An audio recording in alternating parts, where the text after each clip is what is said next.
Thank you very much, Michael. It is a pleasure being with you. And yes, we love being involved with the NEC trainings and so on, and we are grateful for the opportunity.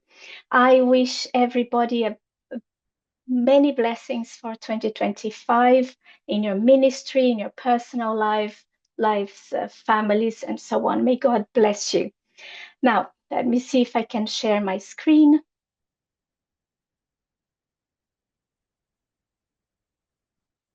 Okay, let me know if you can see my screen. Is that okay? Can you see it? Yes. Good. All right. So if you were at the Connected Leadership training, oh my, why isn't going? Yeah, in November, you may remember I spoke about the fire safety information pack, and that's a pack with about fire drill for churches that take into account Sabbath, the Sabbath holiness, and we don't want to disturb the services, but we feel it is important to go through that fire drill because it's a way to show how much we care, how much we love each other.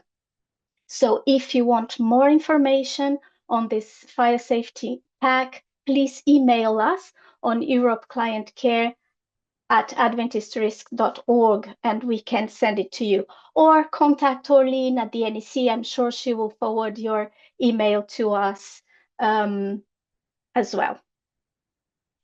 Now, today, I want again to say that to build this beautiful image of a safe church, it's a team effort. It's not only ARM or not only the conference, but everyone together. And you as treasurers, as church leaders, you are important pieces in that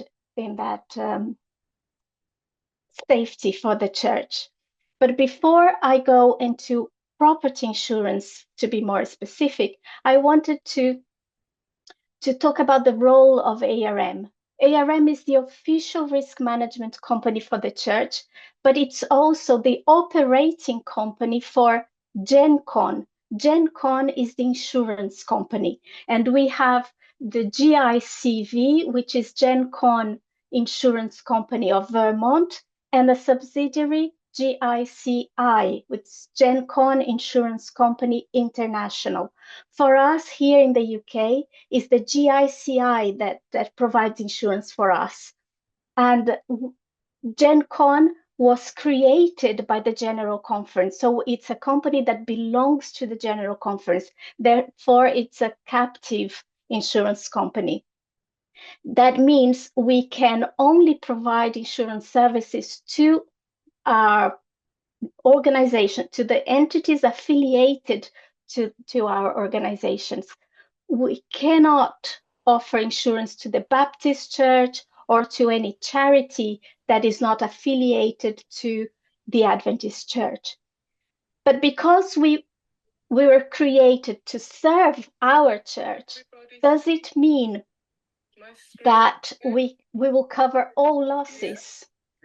Well, unfortunately, not, because we need to work within the frame of a policy and we need to work within the insurance principles. And I'm going to share with you just a few main principles of the insurance industry. So to have a covered loss, the event must be unexpected. It cannot be planned. You cannot just plan to break an equipment and then claim on insurance. It needs to be unexpected. You must have insurable interest. That means you have to have financial loss. If you don't have a financial loss, insurance is not going to pay you for anything else. And third, you must not be against public policy. Public policy is what the society considers to be the right thing to do or the moral thing. So there is no insurance coverage for illegal activities or for fraud. So we need to work within those principles, and we need to work within the policy wording as well.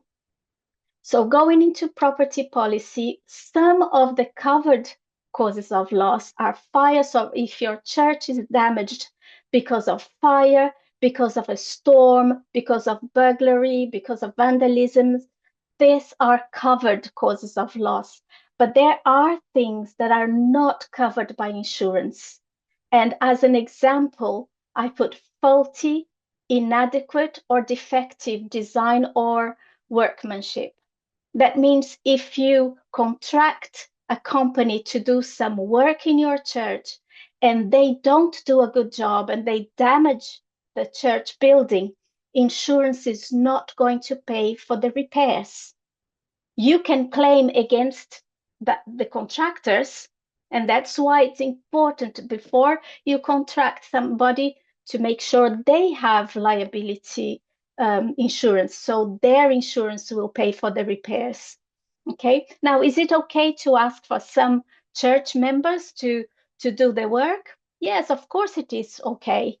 Uh, but remember, if that church member damages the church, the insurance is not going to pay for the cost of repair. So make sure the church member is qualified to do the job, knows what he's doing, and it's usually a win-win situation. Usually, that church member is paid, and it, does a good price for the church, so it's good.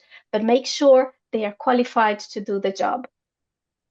Another exclusion under the policy is wear and tear. So things do get old, they stop working well, they deteriorate, and those replacements are not covered by insurance. And also damages due to lack of maintenance are not covered.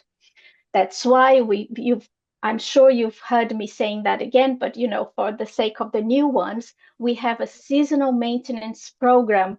You can find that on our website, adventistrisk.org. You go on safety resources, scroll down and find the topic maintenance, and you find those forms there. And this helps with just focusing on few things each season, for winter, for summer, spring and autumn. Or you can ask us, again, contact us on europeclientcare@adventistrisk.org.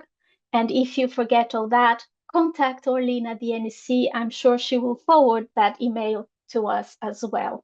So you see, we have different forms for each season, which helps just focusing. It helps spreading the cost and spreading the workload.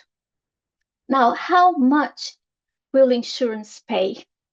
We pay up to the insured value that is registered in our property schedule, the value that you tell us. For example, this is an example of a statement of values for a church, and you have the value for the building, value for contents, and electronic equipment. Now, what we would like you treasurers to do is to inform us of the contents and electronic equipment values. Your policy, or the NEC policy, renews on the 1st of April. So we will be collecting that information very, very soon. So please, that's your next job, shall I say, is to make sure those values are adequate, are appropriate.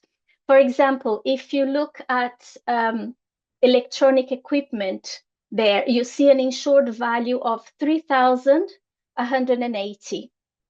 Now let us say that the electronic equipment in this church has been stolen. There was a burglary, they stole it.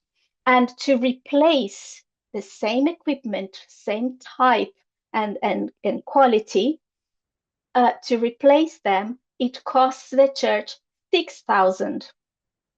Well, although this is a covered cause of loss, insurance cannot pay more than 3,180 because that is the insured value. So please make sure you are not underinsured. And also remember your policy has an excess of £500. So please make sure those values, contents and electronic equipment, are adequate, so we can, if anything happens, insurance can replace those things. Also notice money cover. And you know, next to it, there is no premium for money cover. This is a free, automatic free provision in our policy, and it represents 30% of the combined values for contents and electronic equipment. Up to 30% of those insured values for content and electronic equipment is what we cover for crime cover. That means if you are taking the offerings, the tithes to the bank, and something happens, the money is stolen, the insurance will replace up to that value.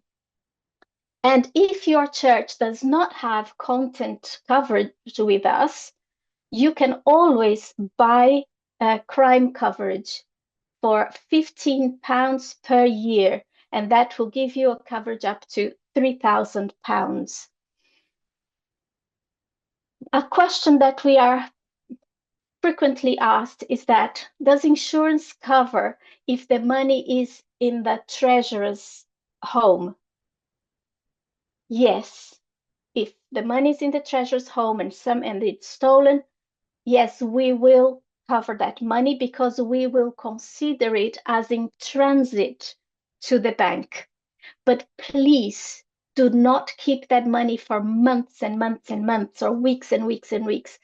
Bank the money on the next banking day available. This is best practice. Please do that. That's really a risk management measure there. And also be aware that there is a limit per messenger. Messenger is the person authorized to bank the money, the church money. If your church has more than £15,000 to bank, it's better to have 2 or more messengers, because insurance will replace up to £15,000 per messenger.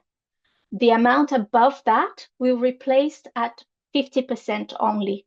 So if you have more than 15,000, have more than one person carrying the money to the bank. Submitting a claim. This is very important. Please, if there is any damage, anything happened to your church, contact the NEC and copy us, Europe Client Care at adventistrisk.org. And we will send you a claim form. Fill the claim form. Provide evidence of the loss, pictures, videos, or any documentation and quotes. But please do not wait to have all the documentation together and then send the claim form to us. The claim form needs to come quickly, so we can open a file, we can send an adjuster, we can move on quickly with the claim. Do not wait until you have everything together.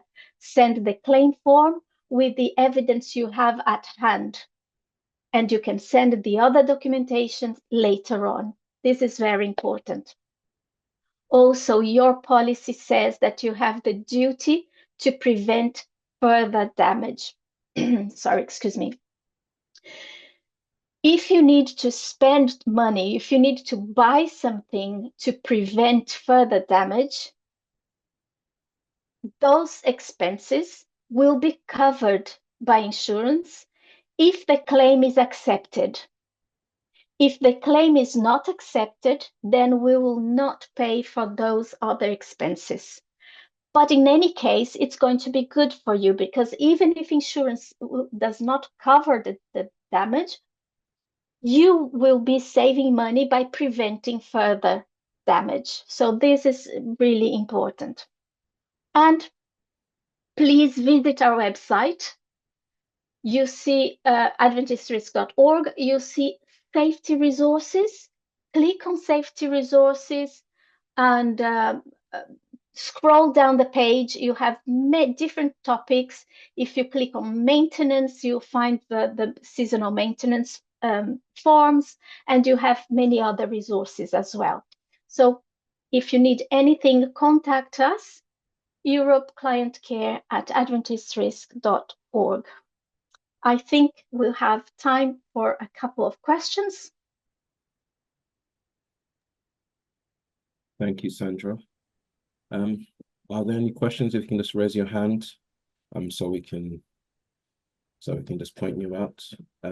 Jeremy, and then Lisa. Jeremy, please.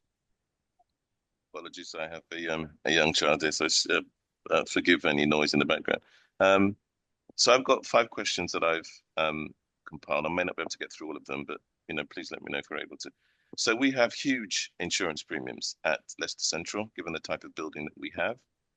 So obviously we'd look for options to try and reduce those premiums over the if that's at all possible. So one of the questions I have is, are we compelled to use ARM for our insurance coverage? And linked to that, that's part A. Are we able to select from a range of insurance providers? So maybe we might use the building and contents from ARM, but then have coverage, or at least get quotations for coverage for our insurance needs elsewhere, just to see what the comparatives are, and in terms of coverage and in terms of cost, in order to make sure that we're getting the best coverage at the best deal or best cost to ourselves. Michael, do you want to comment on that? Or can I go ahead? Yeah, I think you can go ahead, because I think it's going to be the same answers anyway, so yeah, that's fine. Yes, well, this is an NEC policy, and the NEC, chooses ARM to cover. I wanted to reassure you, and you may find it suspicious, but it's not. I'm opening my heart. We do the best deal for you. Sometimes the premiums are so high because maybe it's a listed church. Is your church a listed church, Jeremy? It is, yeah. Yeah. And that unfortunately pushes the premium very high, because any repair, anything to do, you have to do in a particular way, in a particular, only few contractors can do the job, and that pushes the price up. Also, our policy wording is as broad as possible. Obviously, we have exclusions, we have limitations, but it's as broad as possible to cover as much damage for the churches as possible. Our interest is to protect our church. We are not like any other insurance company that will be thinking of profits for their shareholders or whatever, because we are a captive insurance company. So our mission is to protect our church. And that's why we do the best the rate we can and the best coverage we can. And unfortunately for listed buildings, it's just how it is, because we need to make sure you have enough cover to replace what you have within the circumstances.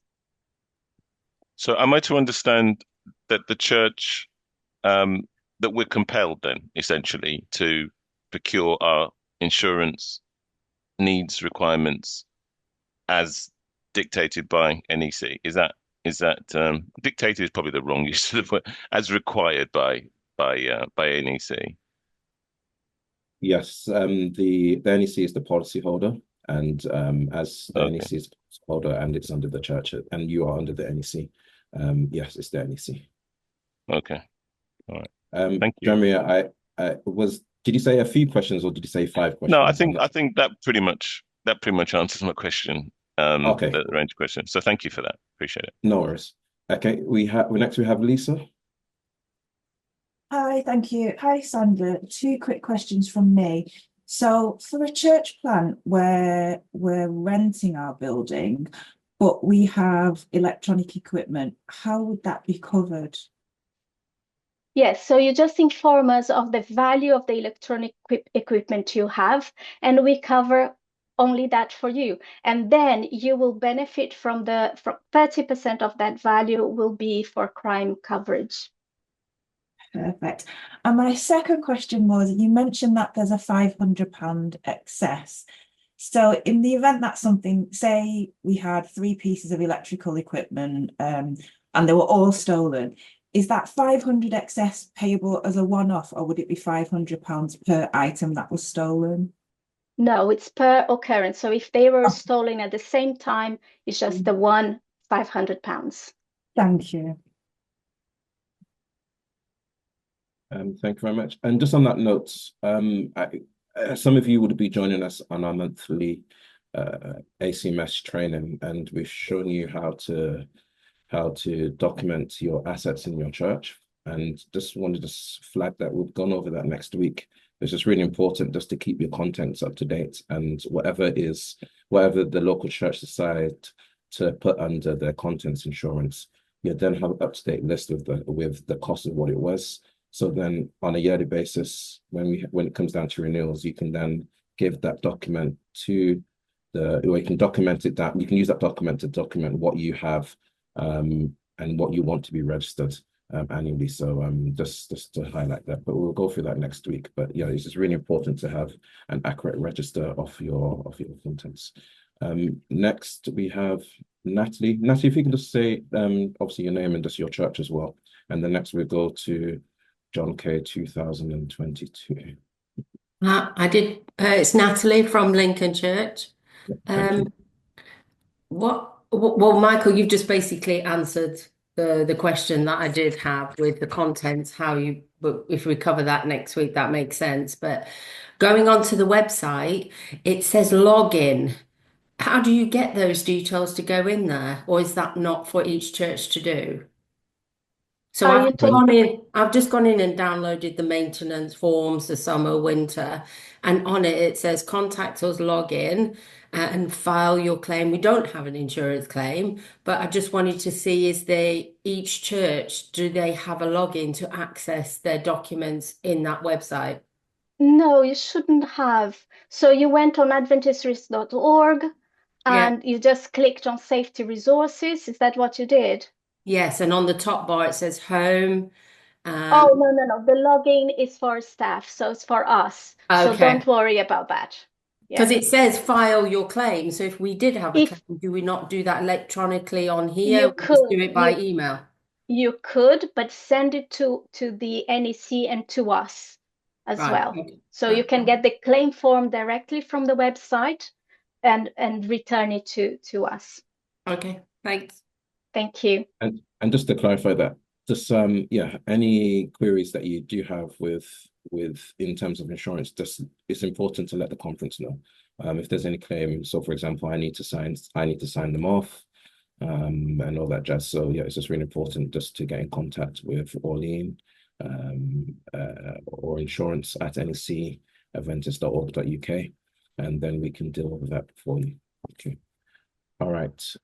Next, I think we have John from Bulwell. How are you doing, John? I'm fine, thank you, Michael. Sorry, I put John K earlier. I apologize. I didn't think that was showing. Okay, no, but actually, the brother from Leicester Central has asked my question, but the response. So what I get from your response, Michael, is that NEC is the policy holder, correct? For all church properties, yeah? But the churches are paying for it, correct? Yeah, so there's an annual charge, yes. So that comes out gift aid. And what charges come from? We pay the money. Okay, it's fine. I think I'll just say briefly about the our experience at Bulwell. I think you have some knowledge about these. That the response could have been quicker, so that we would not have stayed longer and make certain decisions before we go back to church after the COVID, after the flood. So I think NEC is to look to have a system where they can get the churches to respond quicker, because we didn't even know that the flood wasn't covered by the insurance. So the big flood was not covered by insurance. We incurred, we sent a claim of over £200,000, and we're only giving £10,000 as a standard, you know. So we have to swallow the rest of the cost. That's one thing. So the second thing is, what happened was we made a decision to stay away and rented a different property and was paying rent for that property, incurring further costs, okay? If we had known the outcome, what the outcome would be in terms of the flood.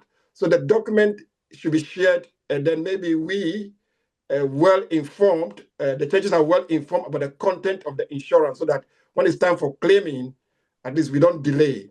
That is one. The second question I would like to ask is, the presenter made mention about handling money, part of the insurance, or insurance covering handling money.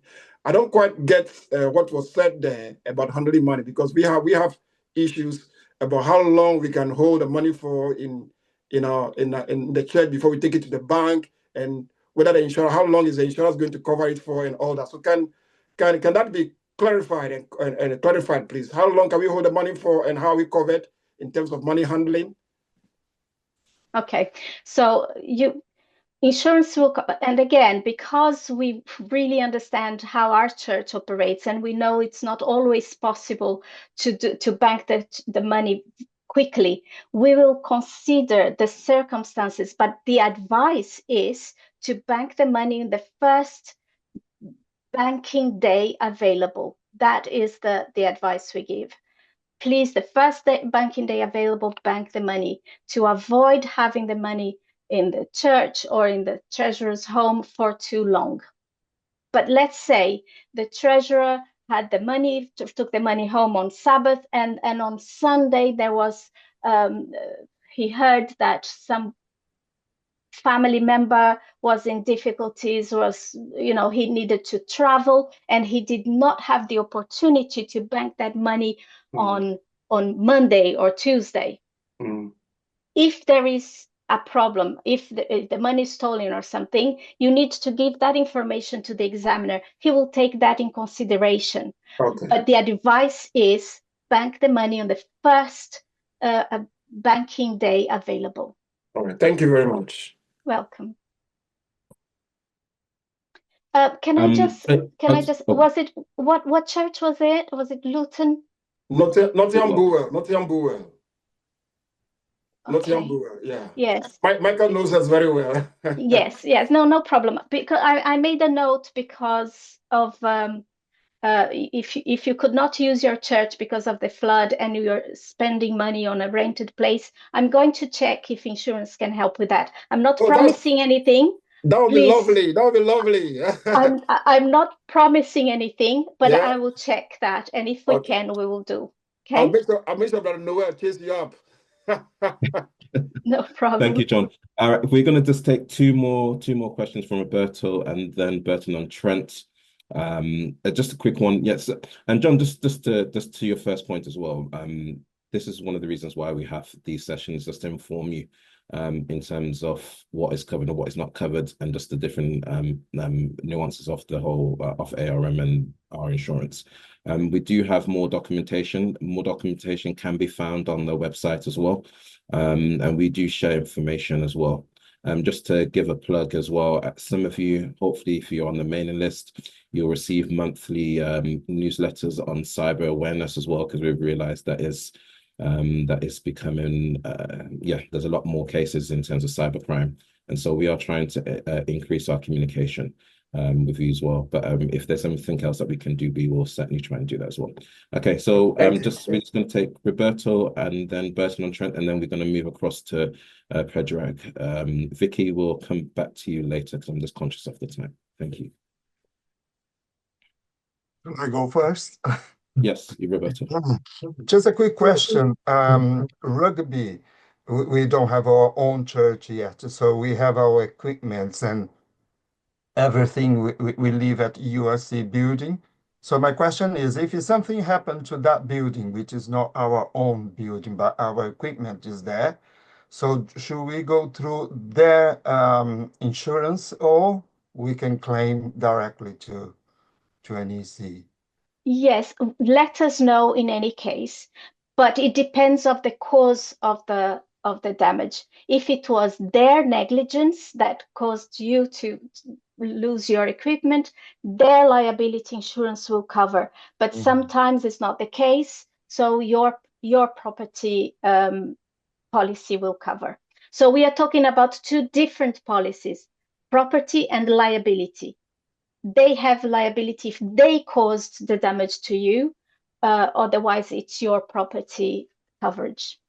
But do let us know. We will, have a look and investigate. Thank you. Okay, and then Burton, is this Everton? No, it's Darren Blackwood. Oh, Darren. Michael. Okay, cool. Yeah, nice to see you again. I've become treasurer from this month, so yeah, listening to what's going on here, there's a lot involved, isn't there? But bearing that aside, I've been listening to the insurance. What's claimed as acts of God in the insurance policy documents, i.e., the flood that happened to the other gentleman, and they had to was liable for £200,000. Is there a possibility to, because that amount of insurance damage can wipe out a small church, and we're a small church, we haven't got our own building, but let's say we did, that would more or less wipe out our church. Is there any policy,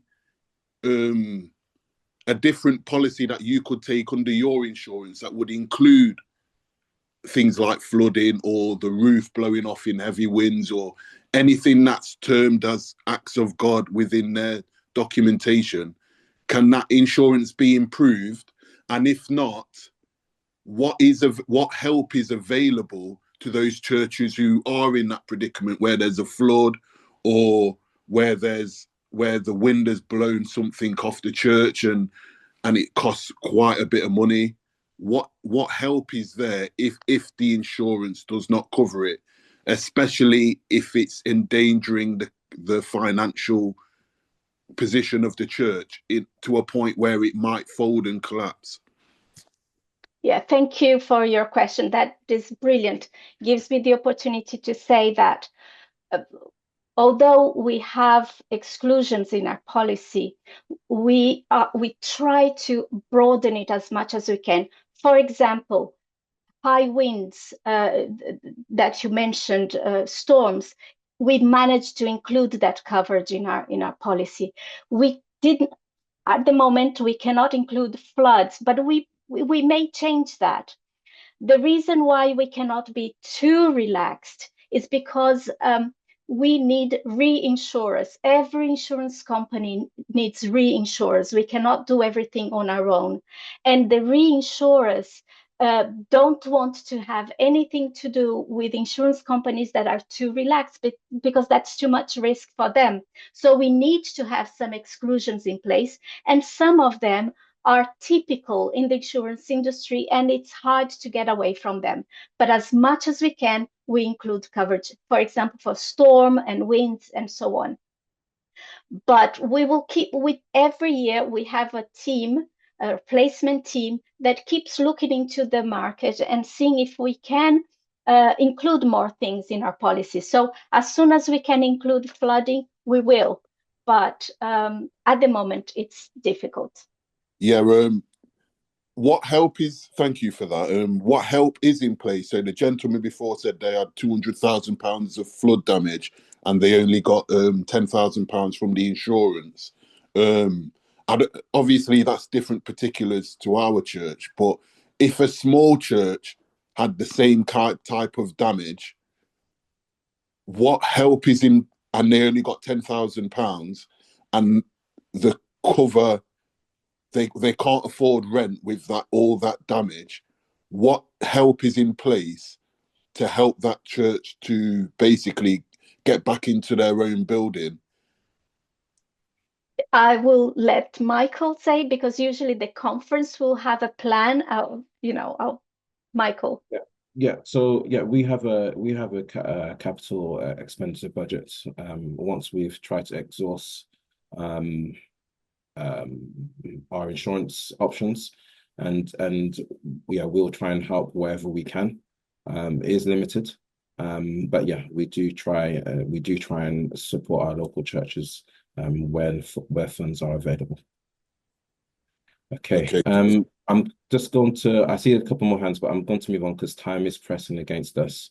Pedro, can you move ahead with your presentation, and we'll come back to your questions later? Thank you. Thank you, Michael. Let me share my screen.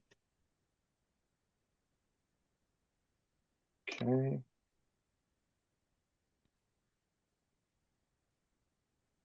Okay. So my name is Pedro Salonsky, and I work together with Sandra, and we serve NEC and other clients. And I'm going to cover the topic of generability, which is quite a big topic. I'm going to make it very short. There will be time at the end for any questions you have. Some of the things Sandra already mentioned, and Michael as well. So often we get asked, and I want to clarify this at the beginning, is it general or public liability? Well, general liability is public liability, and it's much more. So we do get these questions quite often here in England. Usually what is used is public liability. We use term general liability, which is public liability and much more. So during this presentation, I will use general liability, or GL, as a shorter. And then one more thing, which Michael already mentioned for property, and Sandra and Michael, policy holder for general liability policy is North England Conference. It's not a local church. We do have these questions quite often. Policy holder, it's North England Conference. So, as Sandra said, our policies, and specifically this general liability policy, is specifically tailored for the Adventist church needs and activities. We understand our church. We understand how our church functions. We understand activities. We are a member of the church. Sandra is a Pathfinder. Unfortunately, there was no Pathfinder when I grew up in Serbia. Sorry. So because we understand, we were able to create, and we are captive insurance, Sandra already explained, we were able to have this specifically tailored general liability coverage for our churches. So general liability, some of you maybe have more knowledge, some of you have less, but general liability is a third-party coverage for church-approved activities in case of church negligence, regardless are they in church-owned property or away. So something that I highlighted, and we do have questions often, is who are third parties? It's the church members of the public. They don't need to be Adventist. They are Adventist and they are not Adventist. So third party are church members going to church, members of public.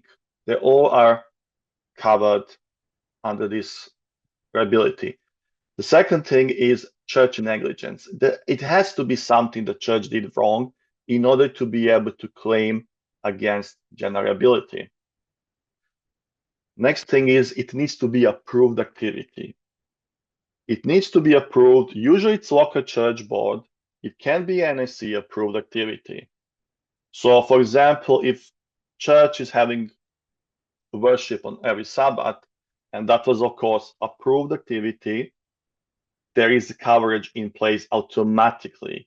The coverage is in place automatically, regardless do you have any certificate or not for that activity. So it needs to be church approved activity. If church members, for example, decide to go to local park during a summer sunny day in England, which is 1 week, the church members decide to go there. They have worship out, they go for a walk. If it was not approved activity, if there is no coverage in place, if something happened, they cannot claim against generability. And then the last thing I want to highlight is it doesn't matter if this approved activity is happening in the church-owned property or rented one on the street. Often pathfinders go marching on the streets. There is liability in place. So it's a third party, same as your car. If you have a car, it's a third party coverage. Okay. So general liability is there to protect against claims. Again, if there was negligence, and there need to be some kind of bodily injury, property damage, some kind of damage in order to actually claim against it. And it's a third party, and it's either in church denomination property or outside, as we already said. So if there is a claim, it's church negligence, third party, potentially it can be paid. So a common example of claim would be a person who falls down at the steps of the church and there are some medical bills. In England, there is NHS, so there should not be medical bills, but we use this as an example because it's a very simple example. If a church member on Sabbath morning goes to a church service, so it's church approved activity, the church member is a third party, and there was some negligence from the side of the church. There was a cable going to around steps. There was cable for today's Zoom meeting, for example. In that case, the person who fell and had some expenses, then that person can claim through general liability. This is just a very simple example, and these things do happen. We do see people falling on the steps of the churches, for example. And at the same time, this policy protects policyholder, which is NEC. Unfortunately, we do see that people try to take use of our church. This policy is there to protect the church. Church doesn't have a lot of money, as you know, but there is some amount of money, and people sometimes will try to get that money to claim when they shouldn't claim. This policy protects policyholder as well. So general liability, it's annual insurance policy from 1st April. Every year it's being renewed. It is a primary coverage, and it's for up to $1 million US. So if you ask for annual certificate for your church, we're gonna give you a certificate which says $1 million US. This is not the maximum amount. This is what NEC is paying for. It's specifically designed for the church purposes, and it's for up to $1 million. It's a dollars because, as Sandra said, we are captive. Our headquarters of our church is in US, and US dollars are acceptable worldwide, even in post-Brexit Britain. If you ask for certificate, which is in pounds, we're gonna give you a certificate which gonna says, for example, 1 million British pounds, which is gonna be actually 2 millions of US dollars, equivalent to 1 million British pounds.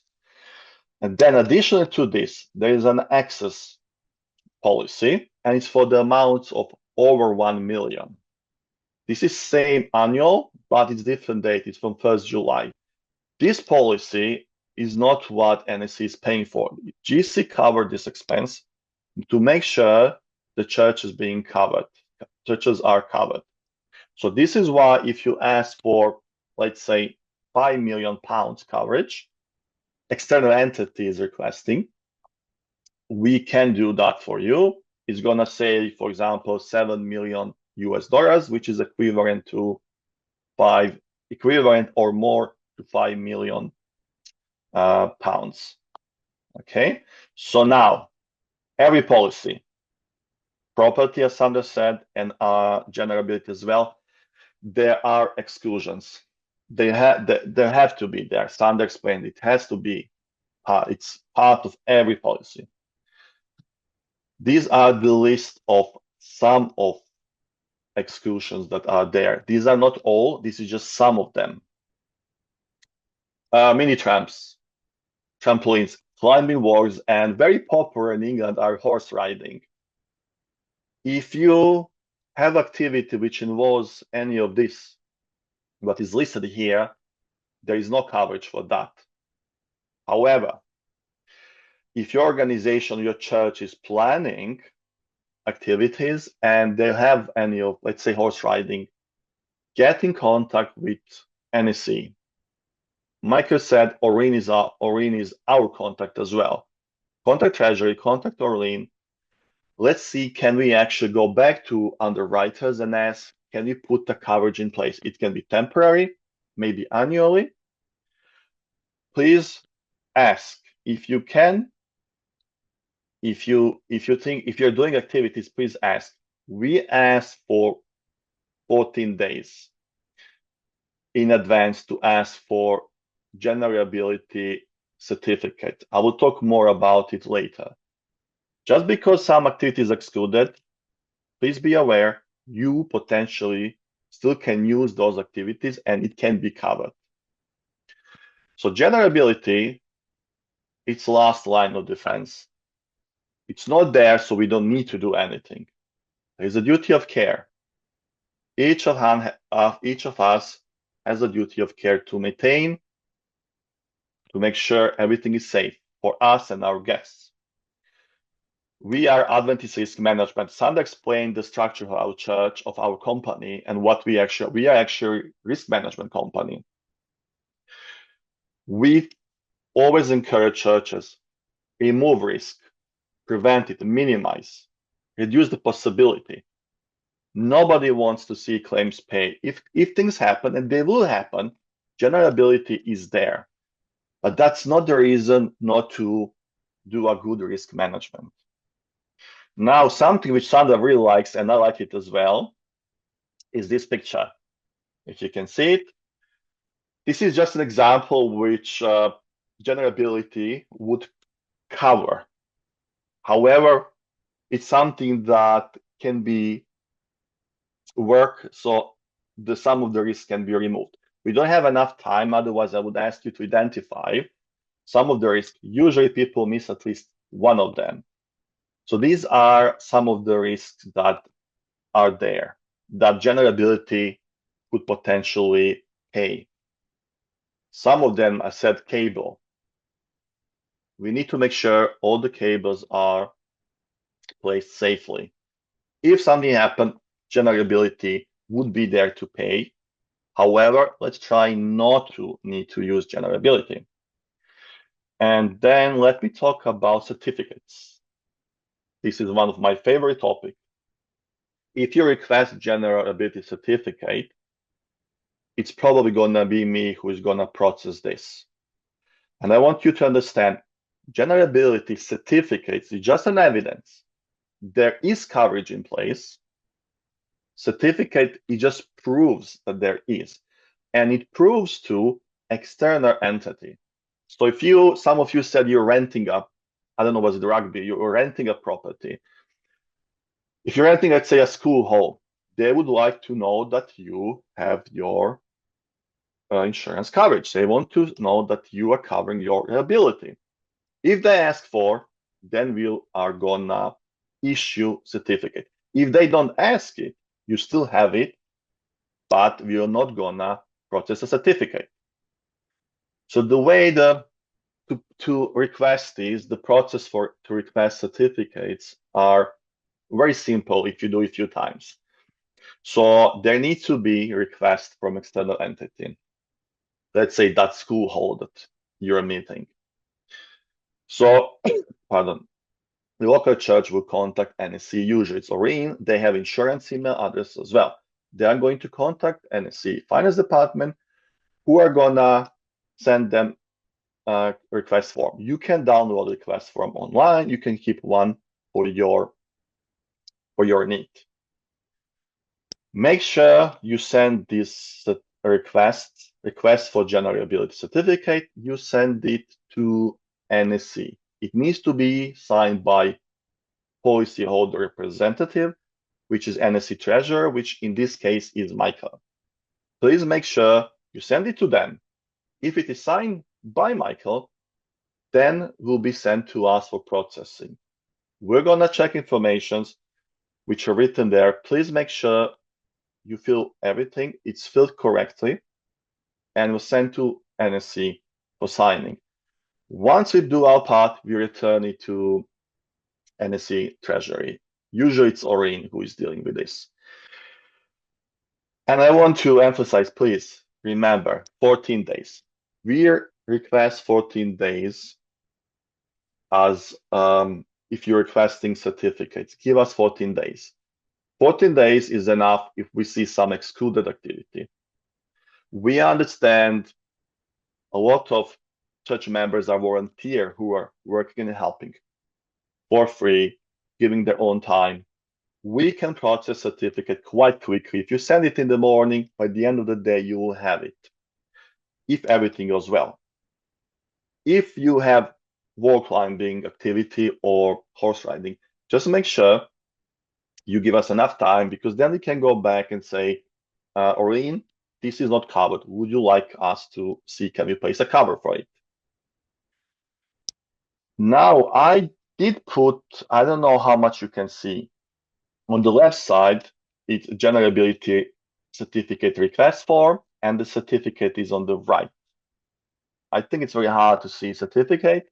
However, this is something that you would need to fill on the left side. It has a simple information like the name of your church, where is the event happening, the location, date. It has a line saying date when it was approved by church board. There is who is requesting, there is amount, and it needs to be signed by Michael in this case. Once that is done, you're going to receive something which is similar to what is on your right side of the screen, which would be certificate. So now, before we finish, what I like to overshare is it's fundamental belief 21. We are God's stewards in everything we do. We make sure there is no claims. If claims happen, there is generability. We try not to have it. And the last sentence, which I really like, it's not mine. It's being good risk manager is loving our neighbors as ourselves. So we try not to have reason for anybody to claim. If something happened, there is generability policy in place. So this is time. I think we have some time for questions. You can see my personal work email address. If you have more questions, need more information, we do recommend using Europe Client Care. Please use Europe Client Care email address. That will ensure that your email is being seen by more people. Sandra already mentioned, if you go to our website, you can find summary for generability, more exclusion. There's more things is on the list of excluded activities. You can find safety resources, as Sandra mentioned, information about other insurance policies which we have. So, Michael, we do have some time for any questions if there are.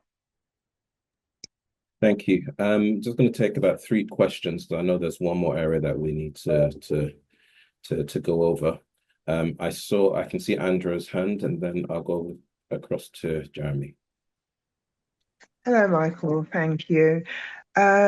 Question: are we able to have copies of the property and general liability policies to have a look for ourselves, which could then prevent us from having to call you if something's not covered? That's Michael? available already. I think that's available already, right? If I'm not mistaken. I'm not too sure because we don't receive a copy annually or anything along those lines or anything like that. We have never had a copy. Is it available online? Friedrich, is it available or? It's not available on our website because NEC is a policy holder. We send this policy to NEC. If NSC then share it with churches, that's up to NSC. We do recommend to remove certain information which would not be necessary to see it regarding other churches, for example, the property. However, we cannot share to any churches unless we are being told by policyholder, which is NEC. If we were told from our side, we do it. Otherwise, we don't share with others, only with policyholder. I think, yeah, I think. Can I say that we do have summaries? Summaries, and yeah. Yes, so they are quite, helpful. And also, if you have any damage or any doubt, it's good to tell us, because sometimes there are clauses, endorsements that have been made that we can actually help. If you don't let us know, we won't be able to help. So always tell us what's going on, and we will gladly investigate and try to help. Yeah, and I think that's what I was thinking about the summaries. Yes, Jeremy?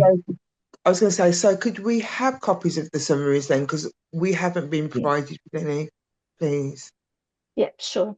Yes, so summary, you actually can go to our website, Adventist Risk, and over there you can find a summary for each policy we have. It's available to everybody, just to go online and download it. And then thank you. And then my second question is activities insurance, i.e. church trips, etc., were covered under a separate insurance policy. Is this now included under general liability as long as the board have sanctioned it? So yes, so we have that different policy insurance which covers certain different activities. It's not completely the same policies. However, general liability does cover activities outside of the church, for example. So there is this different activity, the different policy, which you would need more time to talk about it. Certain aspects of your activities are covered under general liability. But for example, general liability, sorry, it's only third part only in a case of church negligence, compared to some other policies which we have, which it's not only third part or does not need to be church fault, basically. So then, just to clarify, if we are doing a trip, for example, like sometimes we do annually, like to Blackpool or to a museum as a church, do we take that under activities insurance, or do we take it out under general liability? So we would encourage you to take activities as well. However, all that is an optional. It's up to you to see. We do encourage you because, pardon, the price is quite low. It provides some additional coverages. We would highly encourage you to do it. We cannot tell you do it or not. It's up to you, but we do highly encourage. It's a good risk management to do it. You don't need to. You will be more protected if you take it, basically. Thank you. Thank you for that, Jeremy. And yeah, then we're just going to go to Vicky. Those will be the three. John, we'll come back to you later, please. Yeah. So thank you for the presentation, Predrag. I've got two questions. The first question is, and again, this is building on from gentleman at Bulwell, John Domenia, and his situation, which could happen given what's happening in the world with climate change and unpredictable weather events.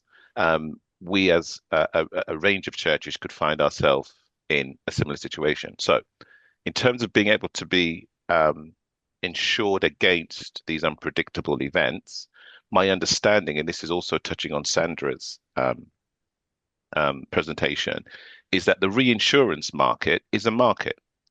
So you can approach that market and you will have providers that will have different appetite for risk.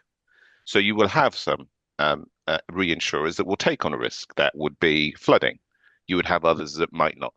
So what provision is there to understand how we as a body of churches have different needs and the response from ARM in terms of meeting those different needs? And it may mean in certain instances that the premiums are higher than what is currently being paid. But I'm sure if Bulwell to be revisited again, I'm sure they would happily pay a higher premium to make sure that there is a coverage. So I'm just a little bit concerned that we don't have the coverage. Again, this isn't to point the finger or attribute blame. It's just to say, are we truly covered for what we need, and are we paying the right premiums? And as I say, those premiums could possibly be higher. Yeah, thank you for that. And yes, we have a team, our placement team, who is in constant contact with the market, and they are looking for reinsurers and they are looking for coverage for our churches. So what we haven't been able to do until now, it's because we haven't been able to. But as soon as we find some more coverages for a reasonable price, we will include that in the policy. But we have a team that is that's their job. They are always searching the market for better coverage for our churches. Okay, so my second question is, I'm hoping you're able to share this information. Could I ask what the value of the claims submitted to ARM were from the NEC body of churches this year, and what percentage of those claims in monetary value was actually paid out? I don't have that information now, but I can provide it to Michael. Especially because we are going to begin the renewal process. So I will receive that information, but I don't have it right now. Yeah, this is something that we did share a few years ago when we did one of the presentations. So it's not something that we've hidden.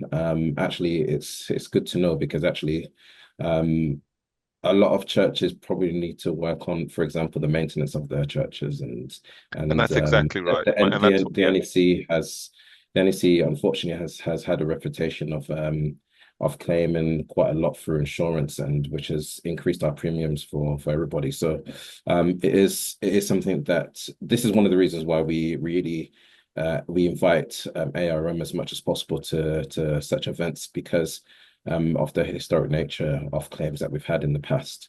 And this is something that we do share with our workers, our pastors and stuff like that. So it's not something that's hidden. Actually, maybe, this is something we can definitely look at. So thank you, Jeremy, on that one. Just very quickly, what it's helped us to do at Leicester Central is to set up a small committee where we're looking at areas of fundraising in order to make sure that we've got a building that is fit for purpose in all areas. And obviously that reduces our internal risk. So it's helped inform us going forward how best we can, pay attention to our own affairs. So, but if that information could be shared, I think it helps in our internal conversations and discussions as well. Yeah, and Jeremy, just obviously I'm quite aware of Leicester, and one of the things I would like to say is just to really, and this is not at Leicester at all, actually, it's just to everybody in general, to just keep in contact, communicate with the conference as much as possible, because what I have seen move around to different churches is that the condition of a church is not in a good state, and it's been left there for a period of time. And for myself, I haven't been made aware of it, and sometimes it'll be good just for everybody just to keep the conversations going. Encourage on a quarterly basis to have cleanup days. I remember when I was at Camphill when I was younger, that I think it was every quarter we used to go to church and just clean the light bulbs, and well, actually I wouldn't clean the light bulbs because they're quite high, but clean the grounds and all that type of stuff. So it's really, really important. But obviously there are some acts of nature that does cause challenges. Okay, Timothy, I do see your hand, but I saw that Vicky's hand was there first before, and just wanted to double check with her that she doesn't have a question, or has her question been addressed? Okay. All right. Okay, Timothy, you haven't asked the question as yet, so please, this will be the final one. Yeah, thank you so much, Michael. My question may seem so fun, and then probably maybe that maybe I'm new in the office. I just want to know, has the churches already been registered for all these things, or there are some information that we need to provide for? Because it's my first time in the office. Yeah. Yeah, so it's an annual so all churches should be on our register, and that is reviewed on an annual basis. So we are in the period of that, we are in that season now where it's the annual renewal. Information will be sent out to you. In terms of contents, we really encourage you that just to go over some of the contents that you have within your church or that you use on a weekly basis, if it's worth putting on the insurance as well. So yeah, that is, as I said before at the very beginning, just keep in contact with us, let us have your information, so then when there's information to be shared, we can share that with you. That's good. Just one question I have, and it's just come up a few times, and I just want to as everybody's here. Sometimes when we do apply for general liability, what I've sometimes, for example, going to the council, what may happen is that they don't accept our certificate because it's in dollars, for example. What do we do in that situation? Yeah, do tell us. And that's why it's important to give us notice so we have time to work all that and not have things done last minute and jeopardize your ability to hold an event. But what do you do in this case? Come back to us. We can provide a letter explaining that although our policy is in dollars, it's fully complies with all the regulations in the UK. We are fully compliant, so there is no reason not to be accepted. We can send that letter. If they don't accept, we have other, we can call them, they can call us, we can talk to them. So there are things we can do. And we are compliant with all regulations that's needed. So sometimes they feel fearful because it's in dollars, but there is no need to hesitate. We can provide coverage here in the UK. So we can send an official letter and we can talk to them over the phone if it's needed. Okay, thank you. Sandra, I'm going to just ask if you can swiftly move on to the final part of your of Aaron's presentations, and then we'll take the last batch of questions. Yes, Sorry, do you, John, I'm just, do you want me to do that? I'm very aware of the time. Do you want to leave that for another occasion? No, let's do it. No, let's definitely do it. Let's definitely do it, Okay. please. So let me share my screen once again.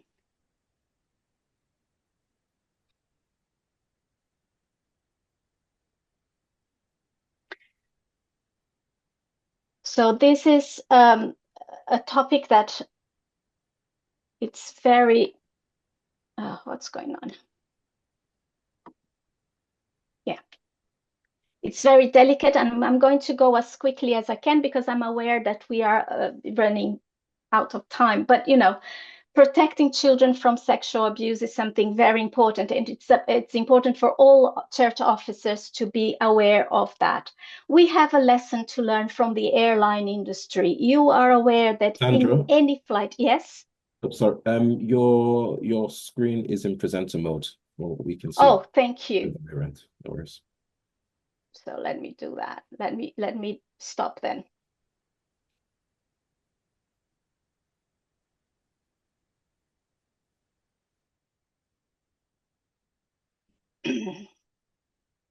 Sorry about that.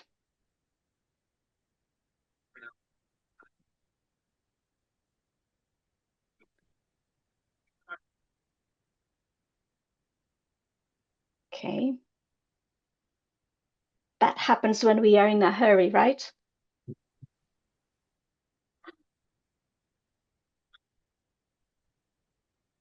Why can't I do this? Can you still see my screen or? Yes, we can see your screen. Oh, so okay, so you can now see the proper presentation. No, it's still the other way around. Okay, so let's see. What about now? Yeah, that's better. That's Perfect. better? Okay. So I was saying that we have, yes. Is that now we see your now it's gone back to the design mode. oh my days, what's going on? What about now? If we swap it around again with the display settings.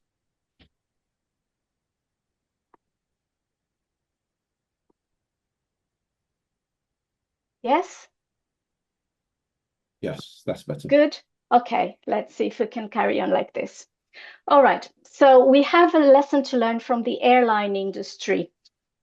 You know that in every flight, every time the flight, doesn't matter if it's a short flight or a long flight, the cabin crew will do the safety demonstration, right?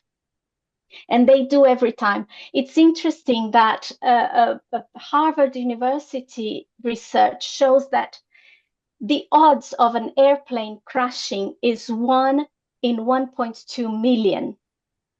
And the odds of someone dying from an airplane crash is 1 in 11 million. So airplanes are extremely safe means of transportation.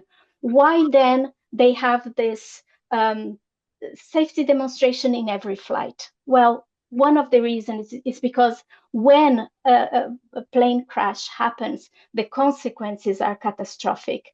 And we need to learn from them, because even though a child abuse does not happen very often, and thank God for that, when it happens, it is catastrophic. So we must review the safety guidelines regularly. That's a lesson that we could learn. And we are here to support you, to give you resources to protect our children. First of all, let's understand sexual abuse of children.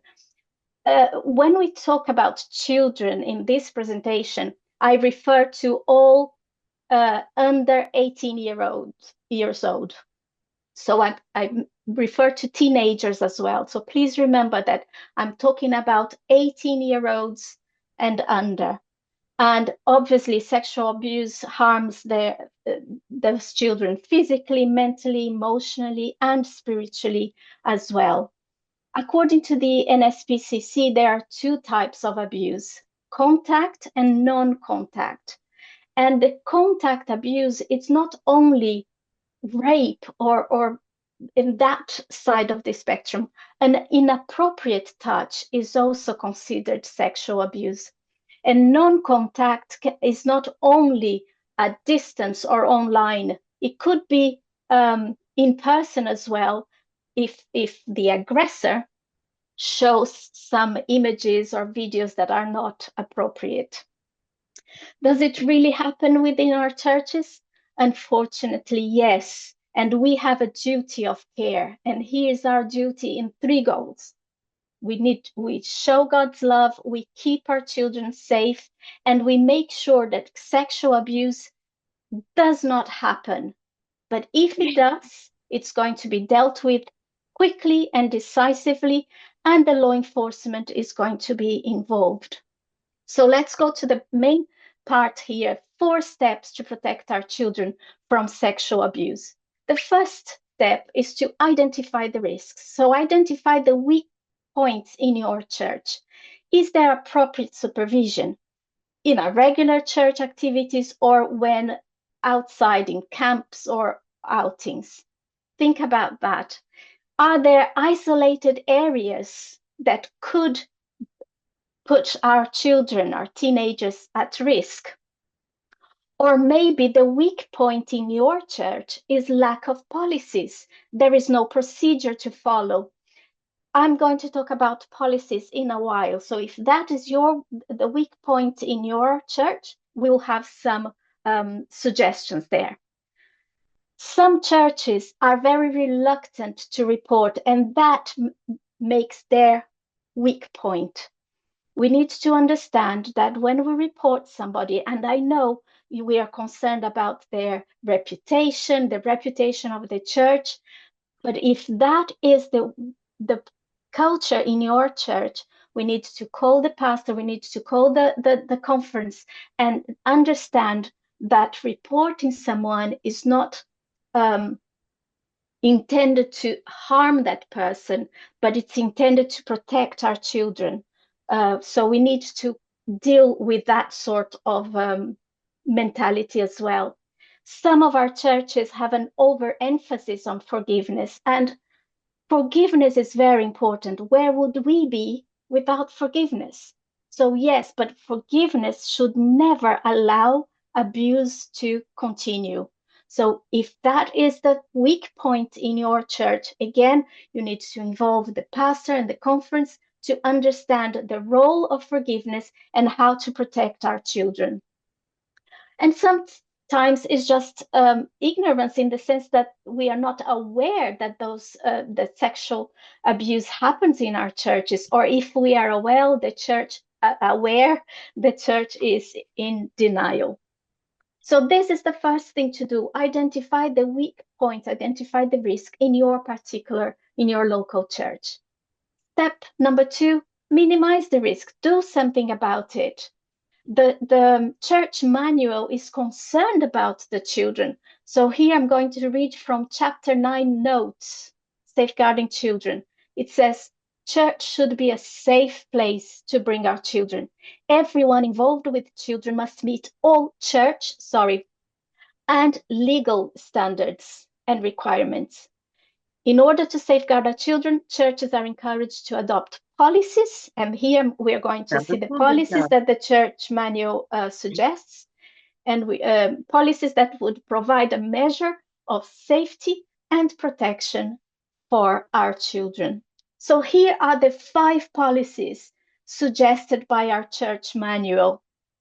2 adult policy, so at least 2 adults must be present in children's classrooms or activities.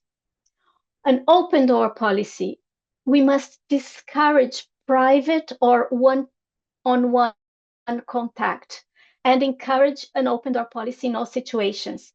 If your church does not have those doors with a window, where you can see what's going on in the room, leave the door a little bit open. That's important. And if you have those policies written down and your church leadership knows about them, everyone should comply with them.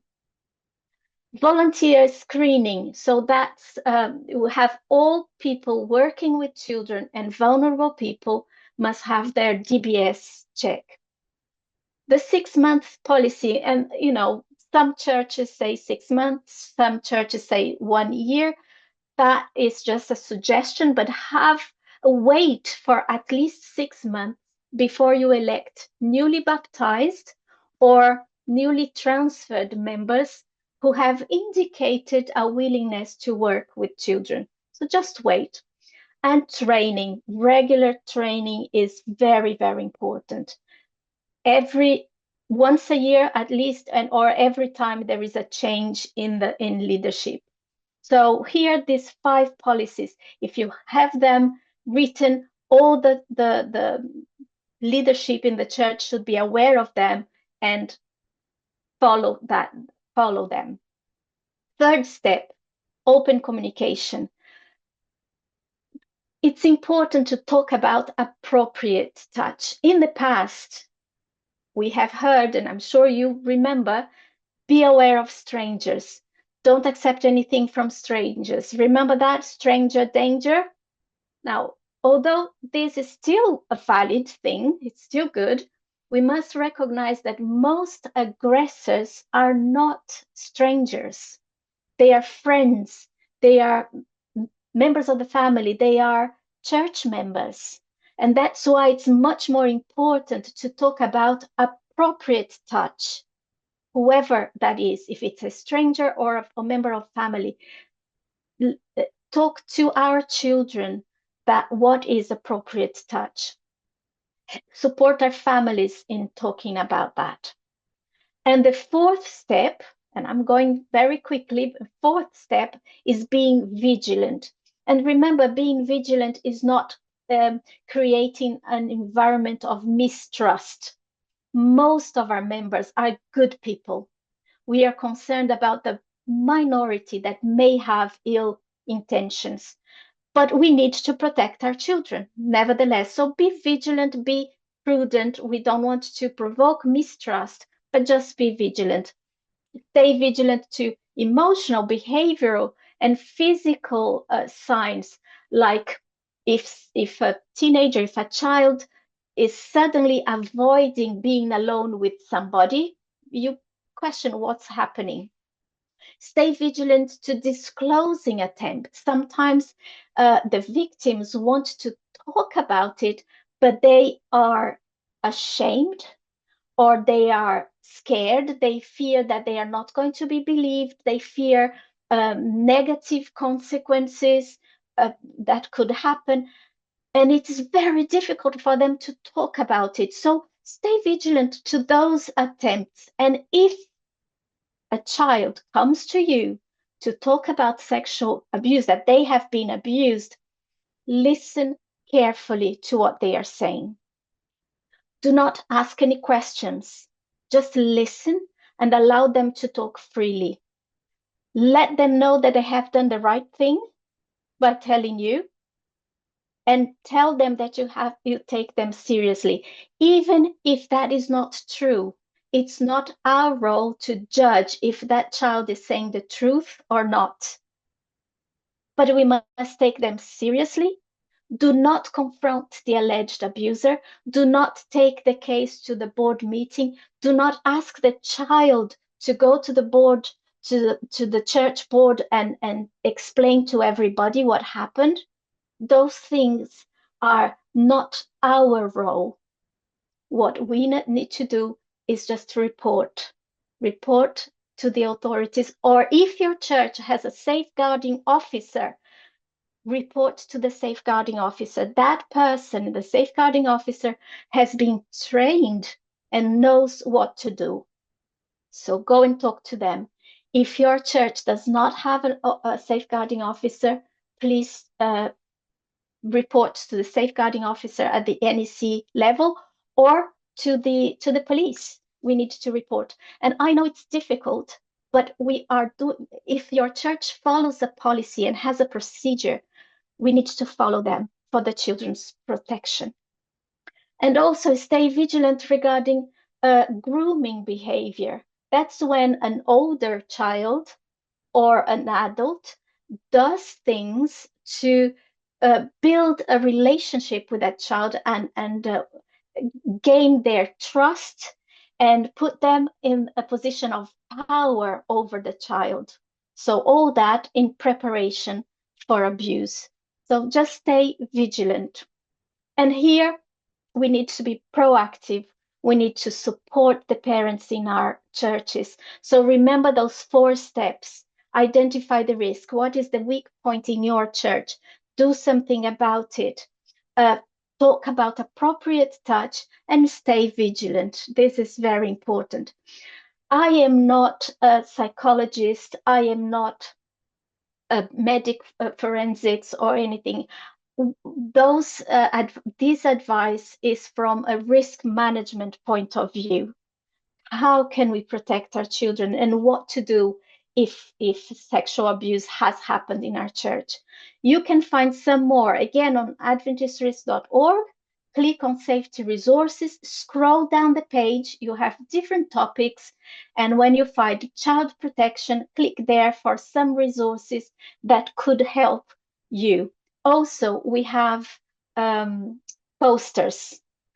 We have 4 posters. It's nice to have those posters displayed in your church. That will give the tone, that will send the message that you are a church. We are a church that care about our children, and we can do everything we can to protect them. I will finish with a Bible verse. Our church, a safe place. And Proverbs 27:12 says that a prudent person foresees danger and takes precautions. So even though you think that will never happen in your church, there is a danger. Let's put everything in place to protect our children and to allow them to grow and develop physically, emotionally, and spiritually in a safe place. So thank you for listening to this very important topic that we have. Thank you very much, Sandra. Really appreciate that. Obviously, you know that in the news, this has been a bit of a topic of the church in the UK, and it's just brought more attention to us. Just to let you know, in terms of the conference's safeguard leads, it is Pastor John Francis. He's also the Family Life Director for the North England Conference as well. We've got time for about 2 questions, and we do have to move along very quickly to our next presentation. So, Andrew?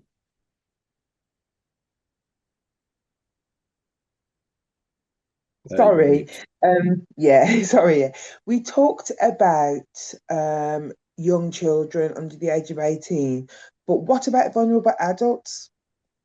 Yeah, this presentation was geared for children, but the principle is the same. So have policies in place. Everyone dealing with vulnerable adults must be DBS checked and all that. So the principle is the same, but the presentation was specifically for children, but doesn't exclude, you can apply the principle. Okay, thank you.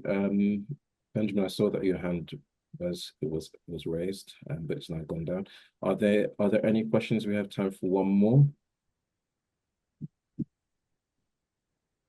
Hi, can I just ask a question? Going back to the insurance, or are you just focusing on the safeguarding at the moment? You can, but are you Benjamin? I don't think Yes. Yeah. Yes. Sorry. Okay. Just for clarity, we have a community services department, and they have public and members of the church that go to that. They have a Wednesday meeting. And for instance, if they organise a trip somewhere, like what Andrew said before, can I just clarify? If something happens on that trip, are they covered or not covered under the church, or do we have to take out activities insurance? They are covered for liability. So if during that outing, during that activity, if the church was negligent, and as a result of this negligence, a member was injured or something, general liability is already in place. The advantage of having the other policy, the activities insurance, is that it doesn't matter who has been negligent. It covers accidents for injury. Predrag explained that in the UK, there will be no medical bills because we have the NHS. So really, it's in case of death, because the activities insurance covers for accidental death as well. So you can have that insurance if you want to. It's not compulsory, but the liability coverage is already in place because you are under the umbrella of the NEC. We're talking about 2 different insurances. Did I answer your question? Yes, thank you. Okay. Can I just add there, if you don't mind? Sorry. I'm sorry, Andrea. So I am going to go in order. I'll let Jackie. It's fine. It's okay. I was not a problem. I was just going to talk about negligence. That's all. Not a problem. Jackie. Oh, thank you, Michael.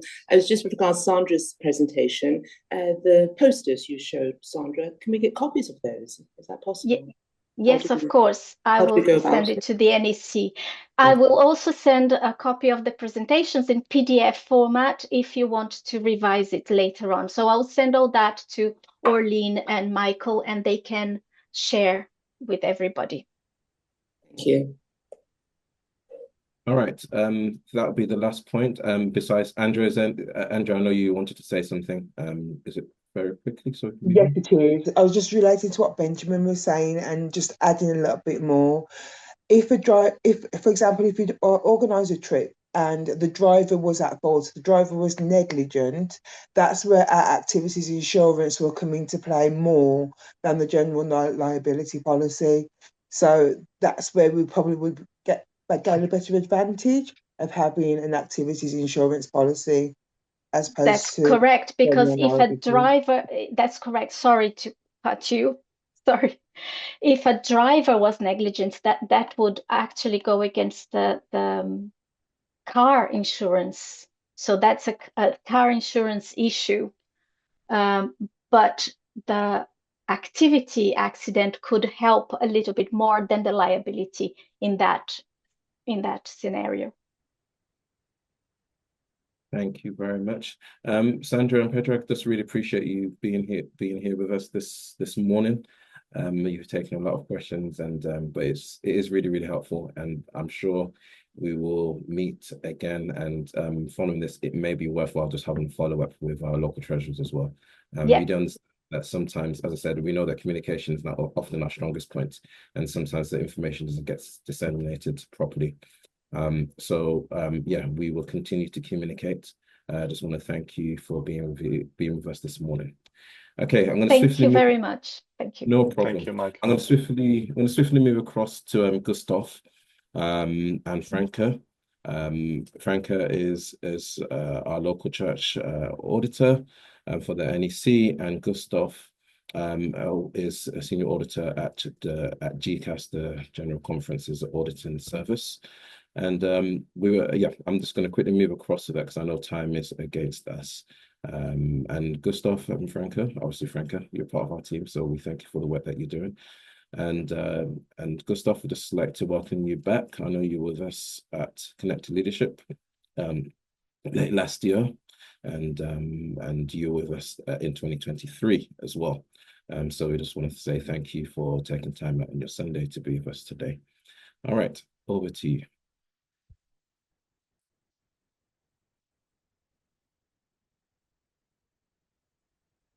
Gustav, if you just take yourself off mute.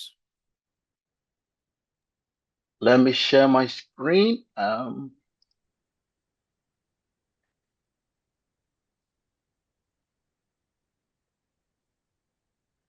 you see my screen? Yes. Okay. Good morning. Yes, it's still good morning. Good morning, everyone.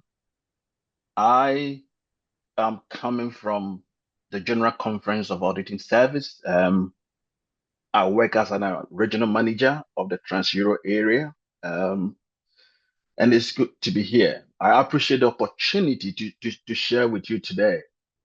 And I want to start by saying that thank you for your ministry. In 1 Corinthians 12, Paul speaks about the gift of the Spirit, the gift of the Spirit and the various parts of the body of Christ. And I believe you, as Treasury, you play a massive role in this ministry.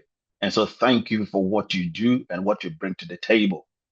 What you bring to the table, we appreciate your leadership and everything you do.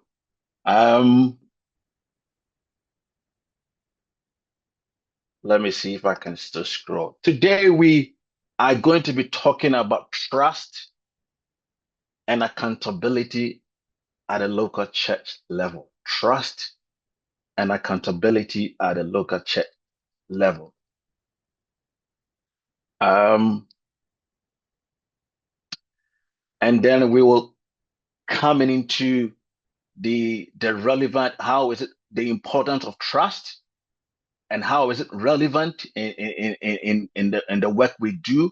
And then we also take a few things to look at the NEC local audit deficiencies that we have uncovered. We will discuss that, and I believe this is the right place to do it. Before we start, let's look at the trust environment. An annual online survey was conducted in 2023. It was released in 2024. And it was across 28 countries, which includes the US, America, Argentina, UK, US, Brazil, so many countries. It was conducted by Elderman Trust Barometer, and they collected 32,000 people responded. So approximately 1,150 per country. And I would like to share one of the slides that they produce. And the 2024 Elderman Trust says that in 2001, trust was significant in the charity sector, in the non-profit making organization. But if you look at it, trust shifted. If you look at 2005, trust shifted from authorities to peers. And then in 2021, people trust shifted from everyone to businesses. But again, the Charity Commission says that even though trust, it keeps on shifting, the charities in the UK, trust has not pretty much shifted. It's fairly stable, but there's still much improvement that they need to do. If you look at 2024, now the trust has shifted into innovation. People are more into innovation, IT, AI, and other stuff. Let us look at why is trust important? Why is trust important? Trust is the cornerstone for non-profit making organization. If I say non-profit making organization, I'm talking about charities. I'm talking about so many entities that do not want to make profit, and which our church is part of it. The 2021 study by the independent sector highlights that trust is not just a preference, but a necessity for many individuals. When decided, in fact, when they decide to support any charity or any organization, whatever comes to mind is, can I trust them? And so 2 questions were put forward to many people. Why is trust important to them? And many 63% agree that before I can support any organization, I need to trust them. And so he said that many factors include how much I trust a nonprofit to do what is right, determine when or whether or not to support financially or through volunteering. And 83% also agree nonprofit must earn my trust before I support them. And so, what builds trust? Element of high trust in a nonprofit making organization. Help others for of success. Believe in the work of nonprofits do, not seeking personal enrichment or good personal experiences. And then what breaks trust? We are looking at corruption and greed among our leaders, not financially transparent, politically biased, bad personal experiences, either heard something negative or witnessed it firsthand. Now, let me share a story. Normally, when you go out to audit institutions or conferences, and then you look at the correlation between tithes from different years, what normally comes to mind is that when a tithe from a particular check drops, there's always the issue of trust. May church members will say that, oh no, we are withholding our tithe because we do not trust the officers. And so trust is really, really important in what we do. 2 kinds of trust. This was introduced by Laurie Cooper, the former vice president of the GC, when he helped prepare the code of conduct. He said there are 2 kinds of trust. We have the personal trust and the organizational trust. So what is personal trust? Am I really a trustworthy person? The organization is the local church that I belong to, is the conference that I belong to, has a noble purpose. Is the operation consistent with the policies in place? Do they treat people and issues fairly? Distract, which result from a specific personal incident, can destroy a whole lot of things. But the thing is, what happens when trust is lost? There's always the impact of financial loss. Litigation, Sandra has mentioned so many times, litigation. And then there's a reputational damage. I mean, we look at what happened in the Channel 4. Negative media attention, long-term financial loss to the organization that we truly love. And so I like this quote. It says that trust is like an eraser. It always gets smaller and smaller after every mistake. So the question is, why does trust matter to the church that we love? If we look at Luke 16, verse 10, it says that if anyone who can be trusted in little matters can also be trusted in important matters. But anyone who is dishonest in little matters will be dishonest in important matters. That is what is coming from the Bible. So what are the little things? Maybe things that you probably may not pay particular attention to. So the question is, how does trust impact Seventh-day Adventist Church? And I'll still emphasize on the quote from Pastor Cooper. He says that the most important human resource for the Seventh-day Adventist Church is trust. We trust that when we put money into the bowl, we trust our local treasurers will take properly care of it, and they will pass whatever is required to the conference, and the conference will do the same thing to the union, and the union will do the same thing to the GC, and then it becomes like that. And then we trust that when we give, the local church would use the money for mission. When we give, the conference would take care of it. So it's all about trust. The conference trusts that the local treasurers will do the right thing. The local treasurers think that our church members also do the right thing. So the most important human resource for the Seventh-day Adventist Church is literally trust. And so the question is, why does it matter to? He said, therefore, 2 Corinthians 4, verse 1, he said, therefore, since God in his mercy has given us the new way, we should never give up. Rather, we reject all shameful deeds and underhanded method. We don't try to trick anyone or distort the word of God. We tell the truth before God and who are honest. And all who are honest know this. Harvard University in 2006 conducted a research on fraud. And this is the quote that they came up with. They says that non-profit organization must convince the public that they have the right system and policies in place. Now, I would like to take the non-profit organization out and put my church there.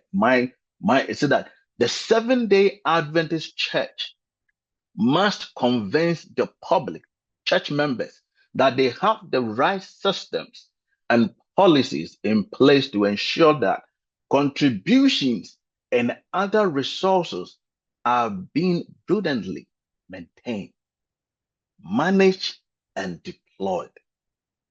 It is not necessarily about the money, but the fiduciary responsibility to use the donated funds.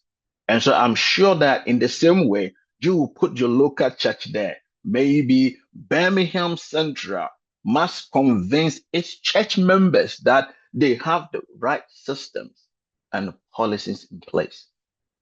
So what is a right system? What is a policy? The Seventh-day Adventist Manual Accounting defines internal control as the process designed and implemented by management and individuals charged with governance to provide reasonable assurance about the achievement of the entity's objectives. Those objectives include reliability of financial reporting, effectiveness and efficiency of operations, compliance with applicable laws and regulations. And it says that internal control is designed and implemented to address the risks that threaten the achievement of those objectives. And so you probably be thinking that because it is a process implemented by management, maybe you're probably thinking that you are not a management, but as a local treasurer, you are part of the governance of your church. Everything comes through you. You see firsthand whether the church can afford, whether the church can be able to purchase this, whether the church have a financial viability to do so many things that they want to achieve. And so we are part of the governance of our local church. And so therefore, we are part of the way we will design and implement internal control system. Now, what if there is an absence of internal control system? It says that the absence of adequate controls may lead to misappropriation of funds. I'm sure that we are in the Seventh-day Adventist Church, so misappropriation does not come in together. That's not coming at all. But it says that the absence of adequate controls may lead to misappropriation of funds at the local church level. Starting from the time money is placed into the offering plate, controls must be in place to protect these funds from being stolen. And who is there to ensure that? The local treasurers to provide policies and procedures that should be in place to do that. So now, let's look at things that as local treasurers we can establish to encourage trust through working policies. In 2011, the GC officers, I know that you know these people, Todd Wilson, the former secretary, and Bob Lemmer, the former treasurer. They came together with so many people and published account of transparency and accountability report. And in that report, they stressed on things that if all of us can do was strengthen our internal control system, and it will strengthen the trust that we have in the public, and the church could have much confidence in us. So one of the things that came up with, it says that the core principle, they noticed that sometimes when tithe and offering, people tend to give their tithe and offerings to some elders or some officers in the church. And so the first point that came was that church members should be encouraged to avoid giving donations to individual church leaders, especially if it is cash. Instead, church members should be encouraged to put their offerings into the offering plate.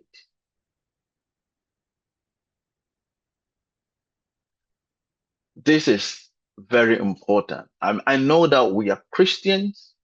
We love each other. So church members can definitely, can you, this is my tithe, Pastor. This is my tithe, Mr. Treasurer. This is my tithe, Mr. Elder. And then the elder would take it. Sometimes controversy arises from that. And so members should be encouraged that, hey, put your tithe and your offering into the offering plate. And again, The process of caring for monies when they are collected should not be left to one person.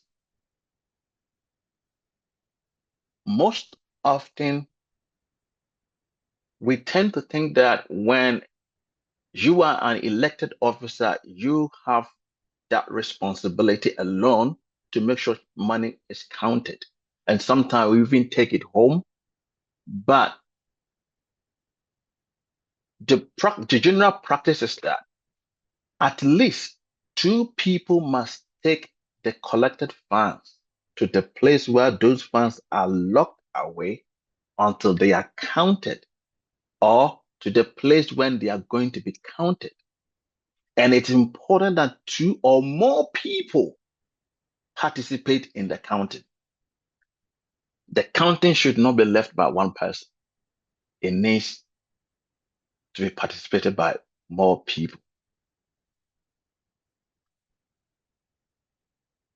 And again, once the money has been counted, any loose offering, that is cash that has been put in a plate, must be receipted. And I know that some of these things we are doing them. And a receipt must be issued for the total loose offering so that such an amount is recorded as having been given to the church.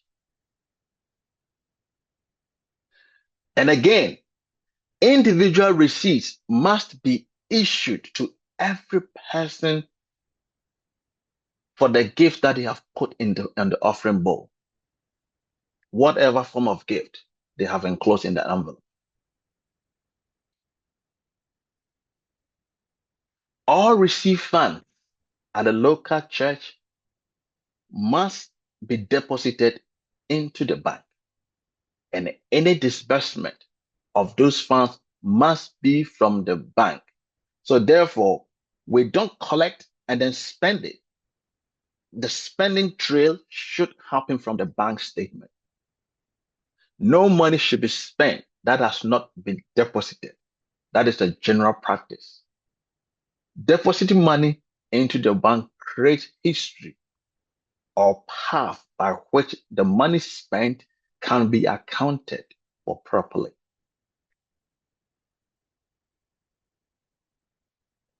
Then let's look at another one. It says that the signing of checks for payment or bank transfer should also be done by at least two signatories.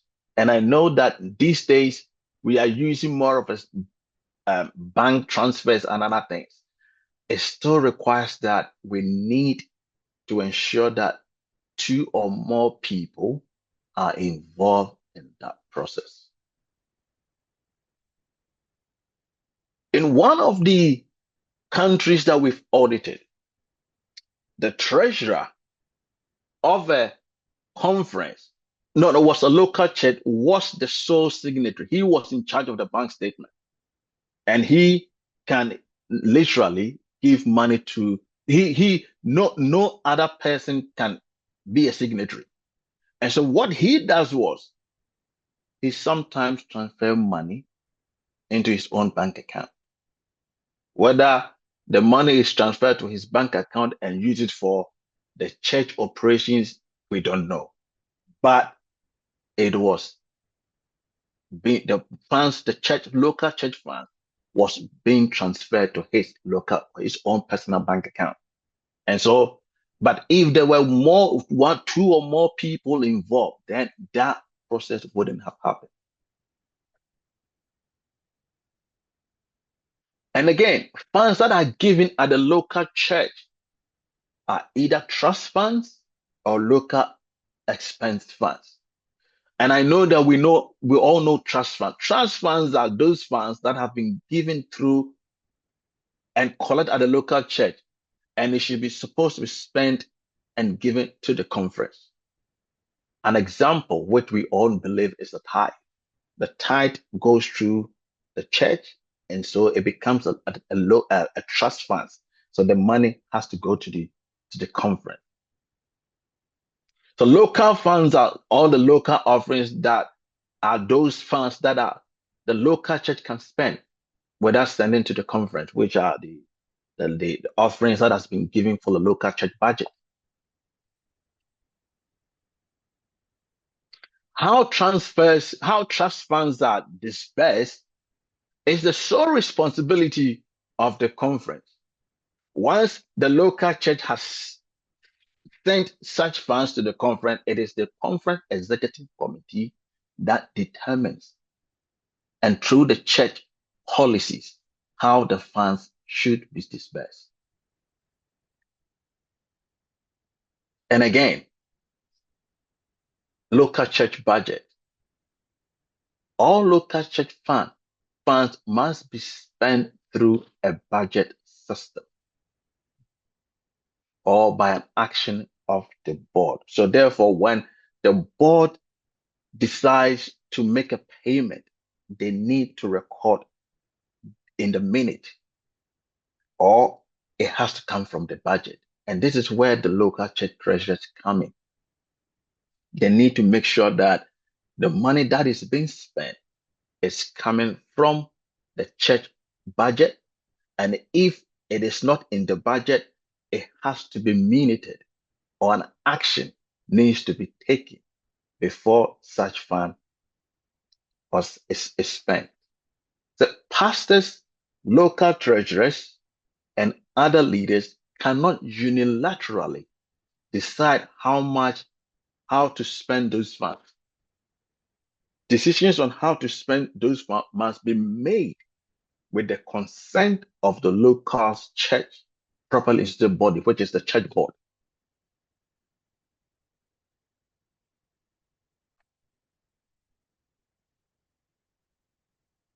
And again, every church must have a budget. Sometimes churches that do not have budgets tend to overspend. There has to be a proper planning. If I want to make a purchase, if I want to buy something, we have to be carefully plan it in such a way that it is coming from a budget. Therefore, at the beginning of every year, the church needs to do its budget. And I know most of the treasurers do that. But there's something that is in the church manual that I would like to share. It says that the most satisfactory method of providing for the church expense is the budget plan. Before the beginning of the new budget year, the board should prepare a budget of expenses for which activities during the year. The budget should include all income and expenses, including those related to departments. It should provide for much projected costs, such as utilities, insurance, maintenance, janitor expenses, funds for the poor and the needy. The budget should be presented to the church for its study and adoption, and for plans to assure that funds shall be provided to balance the budget through the coming year. Funds to meet the church expense budget may be raised from offerings, subscriptions, and members are encouraged or urged to support their local church in proportion to their financial circumstances. And this is coming from the church manual. And if you come to any or the GC policy, it is written in that every institution, that means that the conference, the unions, the publishing house, the hospitals, the Trans-European Division, the GC, every institution needs to have a budget in place. And it's part of the core policy of the working policy of the church. So therefore, if we go and audit and there's no budget, it is a violation of the General Conference working policy. And that comes down to the local church level, that the local church level should also be encouraged to have a proper planned budget. And it says that as far as possible, financial activities, I mean, every of all operations should be conducted without the use of borrowing. The preferred method for operating and all financing capital projects is really through cash, with a less preferred method using funds from the revenue, I mean, from operation. So therefore, and I noticed that if you want to buy a check, the North England Conference has a policy that, hey, you need to raise certain type of amount. You need to guarantee, you need to put in place that you have this money there. Because the policy is that you cannot, the preferred method is not through borrowing. The church does not encourage borrowing. So therefore, everything must be gathered by the church members and then use it for what they want, for mission and other things. And I've noticed that most church members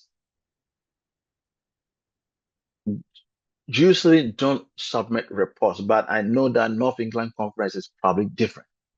And so, as one of the policies of the church, regular reports of all tithe received and disbursed should be presented at business meetings of the church. And so, as treasurers, when we go for business meeting, there should be reports. And then we also have to regularly report to the church board. In the General Conference working policy for institutions, every month the treasurer will have to submit a financial statement to the executive committee. And it actually says that 9 times 12, they need at least minimum of 9 times needs to be submitted to ADCOM. And then for every time, at least 4 times to the executive committee. The reason is that executive committee do not meet quite frequently, so therefore it's reduced. But at minimum, 9 times should be submitted to management, and then 4 times minimum should be submitted to the executive committee. So therefore, it comes down to the local level that the board, the local church board, needs to be receiving regular reports. And then when the church is at business, financial report needs to be presented. And how long do we need to keep our documents, preservation financial documents? Financial documents, vouchers, or receivables should be secured for all funds received and disbursed in accordance with the system authorized by the local conference. So maybe NEC will have a system in place that we need to keep document that has been audited in place. If it's not been audited, really, you don't need to throw them away. If it's been audited, the Charity Commission talks about 6 years. So maybe NEC will have its own policy that will guide us through at when do we need to destroy audited documents. And the last that many people like it, many people don't like it, is the fact that when every institution in the church should be subject to audits, that is the trust that we spoke about. The conference treasurer or other individuals appointed by the conference executive committee will audit the local church financial record every year. And sometimes they will look at the small churches every other year. But it is really important that every local auditor is prepared to be audited. And it means that our records needs to be kept well so that the local church auditor will come in and audit. Is that every set of accounting record, from those of the local church to those of the general conference, are subject to audit by the auditors appointed for this purpose. So from the general conference to the local church, every institution, every local church needs to be audited. And so now this is where I come in. Now this is where we are going to be discussing the local church deficiencies, the common deficiencies that came in during the local church audit. And so I would pause and invite Mrs. Auntie to help us. Mostly the first one that came in is the segregation of duties. One person counting, recording, and banking donations received. If Franca can throw more light on this point. Thank you very much, Gustav, for what you have taken us through. As it's seen on the screen, what is common or that came up from the reviews that we've been conducting is that it's quite normal for one person to do all the process of cash handling, receiving, counting, recording in their books, and doing the deposits as well. And as we have all come to understand, it is not acceptable, or when we have to put internal control into place, the basic one of all is that we have more than 2 people doing or handling cash. So I mean, and the church has this kind of system because we have the deacons collecting the money and counting, and they should actually give it to the treasurers, which many of them do, and the treasurer gives receipts indicating how much is being received, and part of the treasury team may have to deposit after the treasurer has recorded it. But it's unfortunate that same person does all these processes. So we have to make sure that we put in place, invite people or encourage people to be part of the treasury team so that these stages or steps in handling cash could be separated and handled by different people. Yes, thank you so much. Now, when it comes to the counting, it's always important to have more people involved in the process. And I think that those are the common one. This is one of the common deficiencies that has come in. For local treasurers, we need to be seen to be independent and objective, and we need to be seen to be trustworthy. It is not just in the mind, but also by appearance. You see, when people see that they cannot trust us, they sort of create all sort of things that goes with that process, and it brings negative things to the church. And I'm sure that I know that some local churches, it's difficult to find the right people to do it, but we can involve more people from maybe the deacons or to help with that process. The next point that we would like to talk about is the banking not done in a timely manner. And I was glad when Sandra said that, hey, we need to make sure that the banking is done. If it happens on the weekend, at least the next working day, it has to be taken to the bank. Please, Franca, take us through. Thank you very much. It's something that is common, and people or some of the treasurers have, yes, genuine reasons, but we are trying to encourage that as much as possible, deposits or bankings are done, as you said, on the next available working day. So if we collected it on Saturday, and these days some of the post offices are even opened. By the time sun sets, we could do the banking. I've forgotten one of the churches. They bank their receipts every Sabbath evenings or Sunday through the post office system. So it prevents so many things happening.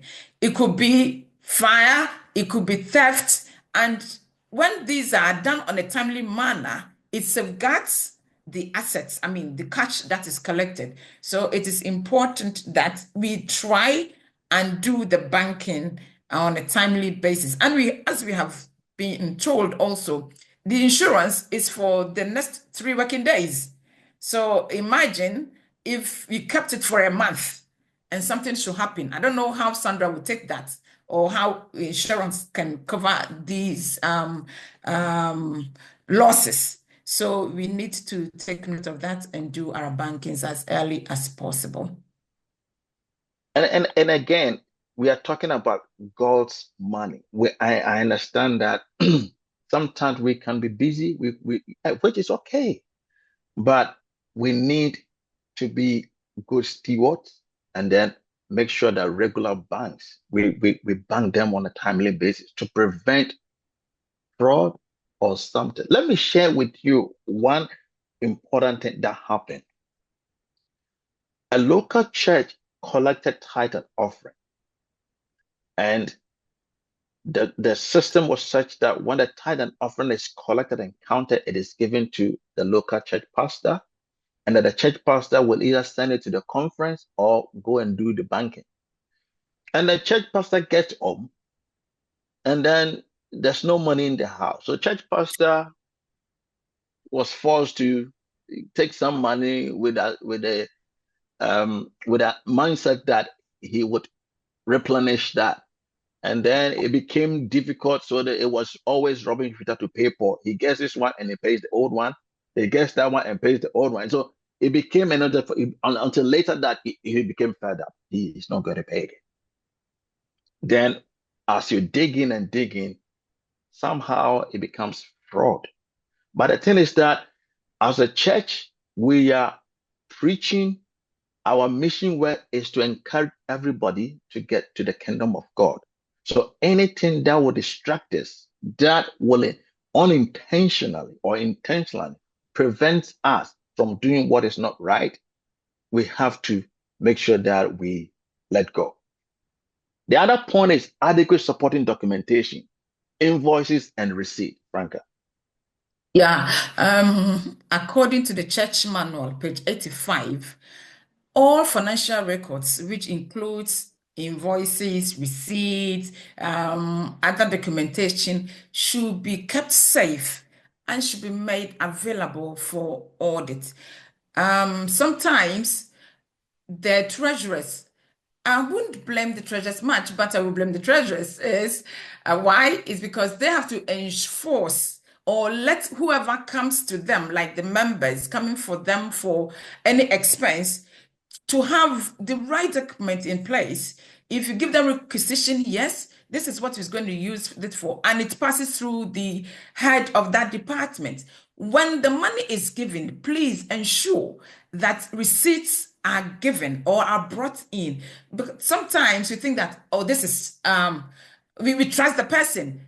If we give it to the elder or whoever was giving the money really did the job. We saw that the person bought flowers. We saw that they bought this and that. Yes, but please keep the receipt, the invoices to ensure, because every receipt, I mean, like income that comes in, or every disbursement that we make should be appropriately accounted for. And this is done by providing or producing the invoices, receipts that were given to support that expense. So we encourage that, please, even if it's £1, make sure, if it's possible, to get receipt for it. You have receipt or proper documentation to support whatever amount that is being dispersed. In that sense, we are talking about transparency, accountability, trust, and all that. These produce our helps to make accountability and transparency clear. Everybody sees that, oh yes, this money that was given has been spent on this or that, and it safeguards the treasurer himself or herself and the assets of the church. And sometimes really, because the church system is such that today Mr. A is the treasurer, tomorrow Mr. B is going to be the treasurer. And sometimes when Mr. B does not have all the documents available, what comes to the mind is that Mr. A did not do a good job, because some things that are being looked for, it was not there. So technically, Mr. B will be thinking, now Mr. A must have done something wrong. And so that sort of trust and accountability system is really key here. And then what I want is the operating budget. How is it affecting the North England Conference churches? Yes, we have spoken about it. You have spoken, and I think now it's sunk deep down.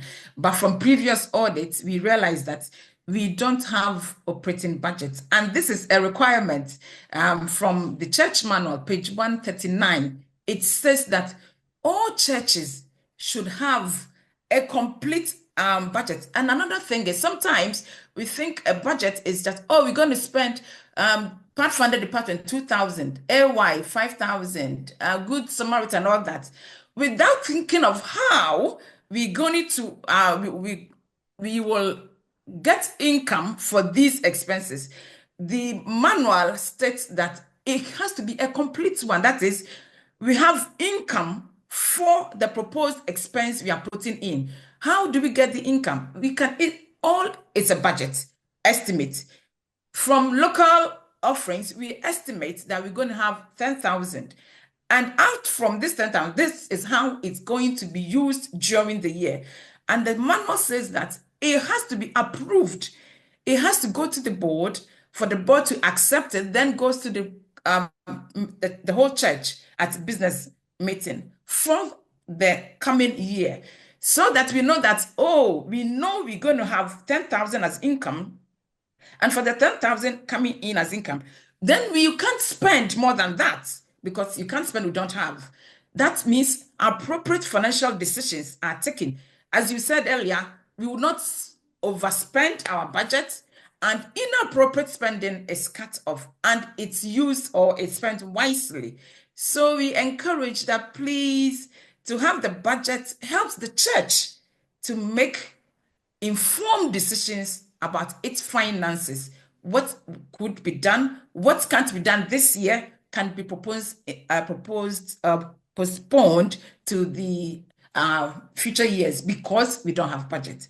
And rather than having spending what we don't have. And if we don't take care, we enter into the allocated funds, transfer that we have for the local other departments' budgets. So it's better we have a complete income. We all study it at church board, goes to the church, it's acceptable, it's okay. We can live within our means, and it will help the church.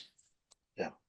Budget is really very important in the way our church operates, because the God that we worship is a God of order. So he wants everything that we need to be planned. And so these are some of the things that we need to be taken care of. So the other one is availability of church minutes, and then regular board, and no evidence of regular board minutes. If you can take these two together. Yeah, thank you very much. The church manual, again, on page 131, recommends that the church board meets every month. Why? Because the nature of the work is huge, and it is important to the life, health, and growth of the church.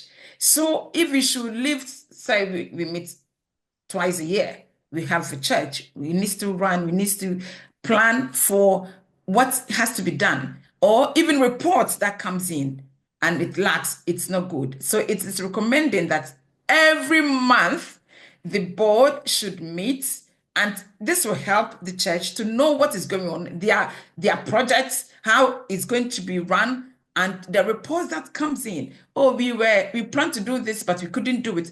How can we change the strategies to ensure that we achieve our goals, our aims? So the board has to meet frequently, like monthly, as the manual requires. And also, we realize that some of the churches, they have minutes, but the answer was, we did meet. Yes, you did meet, but the evidence is the board minutes. And the manual also states that the clerk is responsible for recording, presenting, and preserving the minutes. it's the assets of the church. So if we should enter or go for board meetings and we do not keep or record, or we record at that time and we don't keep any, we are not able to produce it when it's being asked for, it's like we didn't have the minutes or we didn't have the meetings at all. So we are encouraging that, yes, if you go for meetings, even if it's one agenda, one item on the agenda, please make sure it's recorded and it is kept safe and it's been able to produce when it's being asked for. Because sometimes, I've forgotten one of the churches, this action was taken many years ago, but they were able to produce it, the action that was taken by the board supporting an action that's been taken in the current year. So we have evidence, but if there's no evidence, my former boss will say it is not, when it's not documented, it's not done. So please, please, please, it's a requirement and we have to comply because the church manual is like our policy guarding the church and its operations. So let's ensure that when we go for minutes, when we go for meetings, we should go for meetings, and when we do go, we should keep the minutes. Thank you. Wonderful, wonderful. Normally, the best evidence to get to support all the expenses that the Treasury is doing is from the church board, the minute. I mean, to see that the budget has been approved, financial statement has been approved, they are approving major invoices and approving major contracts. So that the board minute is really very, very important in our operations. And so the last one is the financial reporting regularly presented to the board. Yeah. Yes, I think you touched about that already. And it says that, I mean, the working policy as part of the core, that anytime the board meets, so the board is recommended or is required to meet 12 times every month. So 12 times. Therefore, the treasurer should be in the position to present financial records anytime that the board meets. So that will be 12 times. In the minutes, we see that report for January has been presented, has been voted upon, has been accepted. If we should go through the minutes and we have just one report from the treasurer, that means the treasurer was able to produce just one report. But he will say, hey, no, anytime we met, there was represented. No, we have to make sure that anytime we meet as a board, there is financial report, even if 2 lines or, I mean, 2 items that happened or 2 transactions that happened in the month. For instance, we bought this or we received that. The meeting, the report will include all income that we got and all expenses that we made during that month, so that at any point in time, the report of the treasurer should agree, the balance of the bank, if they have, of course, they should have a bank account, should agree with the bank statements. And this is another topic, maybe that is why we are ensuring or encouraging that we all go on to the ACMS. It is very good and it helps, because at any point in time, if we should do our incomes and expenses correctly, it will balance or it will agree with the bank statement, which those at the conference will have access to, and we will not even bother coming for audit or anything of the sort, because everything is uploaded on the system. We can have access. We can ask if there is a query, we can just call and find out. So it is essential that we comply with this policy requirement that anytime the board meets, please let us be prepared to produce financial report for the board. Thank you. Yeah, and it's really, really important because and it's not just at the local church level, from the GC point of level straight down to the divisions and the units and the conference. Anytime that the board meets, there has to be a financial statement presentation. Thank you so much. I see so many questions coming in, but let me hand over to Michael and then you can take over the questions there. Thank you very much, Gustav, and thank you, Franco. It was very informative. Really appreciate you both for taking your time to prepare and to be with us here today. We have a little bit of time. We have 9 minutes left. And so I'm just going to, yeah, I see 2 questions. So I'll take those 2 questions. Elder Calvin and Mo Preston Church. Elder Calvin.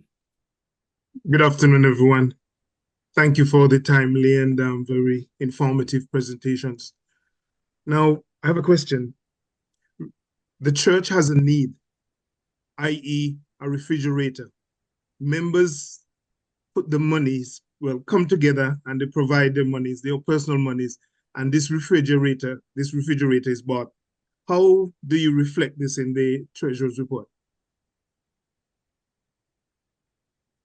Okay, so now the treasurer, the local church has contributed towards the refrigerator. Is that correct? The members themselves, yes. Yeah. So now it becomes a donation to the local church. You know, because the members are not going to take the refrigerator back home. It is a contribution. They have seen a need of the church, and they have come together to provide money or to purchase it. So it becomes the property of the church. So therefore, you will have to record that as a donation of the church in your financial report. And if it's, I don't know whether if you produce a financial statement and a balance sheet, then it will be treated. If you didn't receive the money, but you only receive the refrigerator, then you have to show as a capital income, and then it will reflect as a balance sheet item. Are you getting my point? Yes. Thanks. Yeah, great. Thank you. Mo? Good afternoon. Thank you very much for the presentations. I have 4 very brief questions. Is it okay if I can just ask all of them at once? Go ahead, let's try. Please, okay. Let's try. The first one, the presenter mentioned that loose offering has to be receipted. I just wanted to find out, now that we are using ACMS, would we still need to receipt it manually, or just capturing that on ACMS suffices? That's my first question. Very quickly, yes, just report it all on ACMS. Pardon, what was the answer? Yes, report it, document it on ACMS, that's fine. Oh, that's all right. Thank you very much. The second question, he also mentioned that we must have a mission-driven budget. I love that term. And as a church, we have tried to come up with a strategic plan, which is aligned to, we've tried to align it to the GCC strategic plan and the BUC strategic plan. But at that moment, there was, well, as of January, there was no strategic plan for NEC for reasons that are understandable, because we have new officers. I just wanted to find out, when are we likely to have the NEC strategic plan? Because we still feel it would be important to factor it in our strategic plan. So we are sort of like having like a temporary budget, because we're still waiting for that. Yeah, thank you for that question. That's a really good question. I'm smiling because I kind of thought that question was coming up. I just did my presentation to avoid that point, but you brought it up. But yeah, the plan is, as administration, I know that the president is working on the strategic plan, and we have it scheduled to present at our next executive committee in February. So all being well, things should be finalized around that time. But we do understand that, like yourself, your church wants to have a mission-driven budget. And yes, you are waiting for us, but we hope to get that out soon. Okay, thank you very much. The third question, can we ask to be audited as a church? Can we be the ones initiating and asking to be audited? I think this one will be to Frank. Yes, you can. That's absolutely fine. Send it to us. Obviously, we only have one person, so it is a challenge to get for everybody. And there are a list of things that we need. a list of deliverables that we need in order to conduct the review. And so yeah, send us an email, send Franca an email, and we'll try and we'll definitely communicate with you. Thank you very much. And lastly, and again, just to add one point, because we have so many churches and we have just few people doing it, if some people who have financial expertise, who are auditors, or they understand the system, they can volunteer as well, and then help provide the services to everyone. Okay. Thank you very much for that. I think that's important. And lastly, I just wanted to hear your views on running an imprest system, like having petty cash as a church, but like, do you think that's okay to do as a church? So I would assume that the majority of churches probably have some form of petty cash system. It's just important to ensure that as a board, you determine what that amount is, and there's controls around it.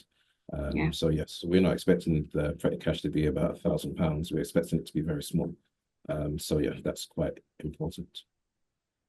And ideally, impress petty cash system is very important, because that is where all these other stuff are being paid from. So therefore, when you take money from the fight, it just goes straight to the bank.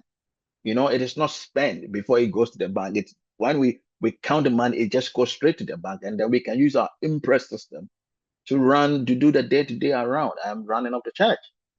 Mm-hmm. Thank you very much. Thank you. No, Burton. Yeah, hello, Michael. Yeah, like I said before, previously, I'm the new treasurer. Has just started this new year, and yeah, it's a lot to take in. I'm just wondering, two questions. First one: is there going to be any ACMS training on how to use it properly and efficiently for individual treasurers if they want to join?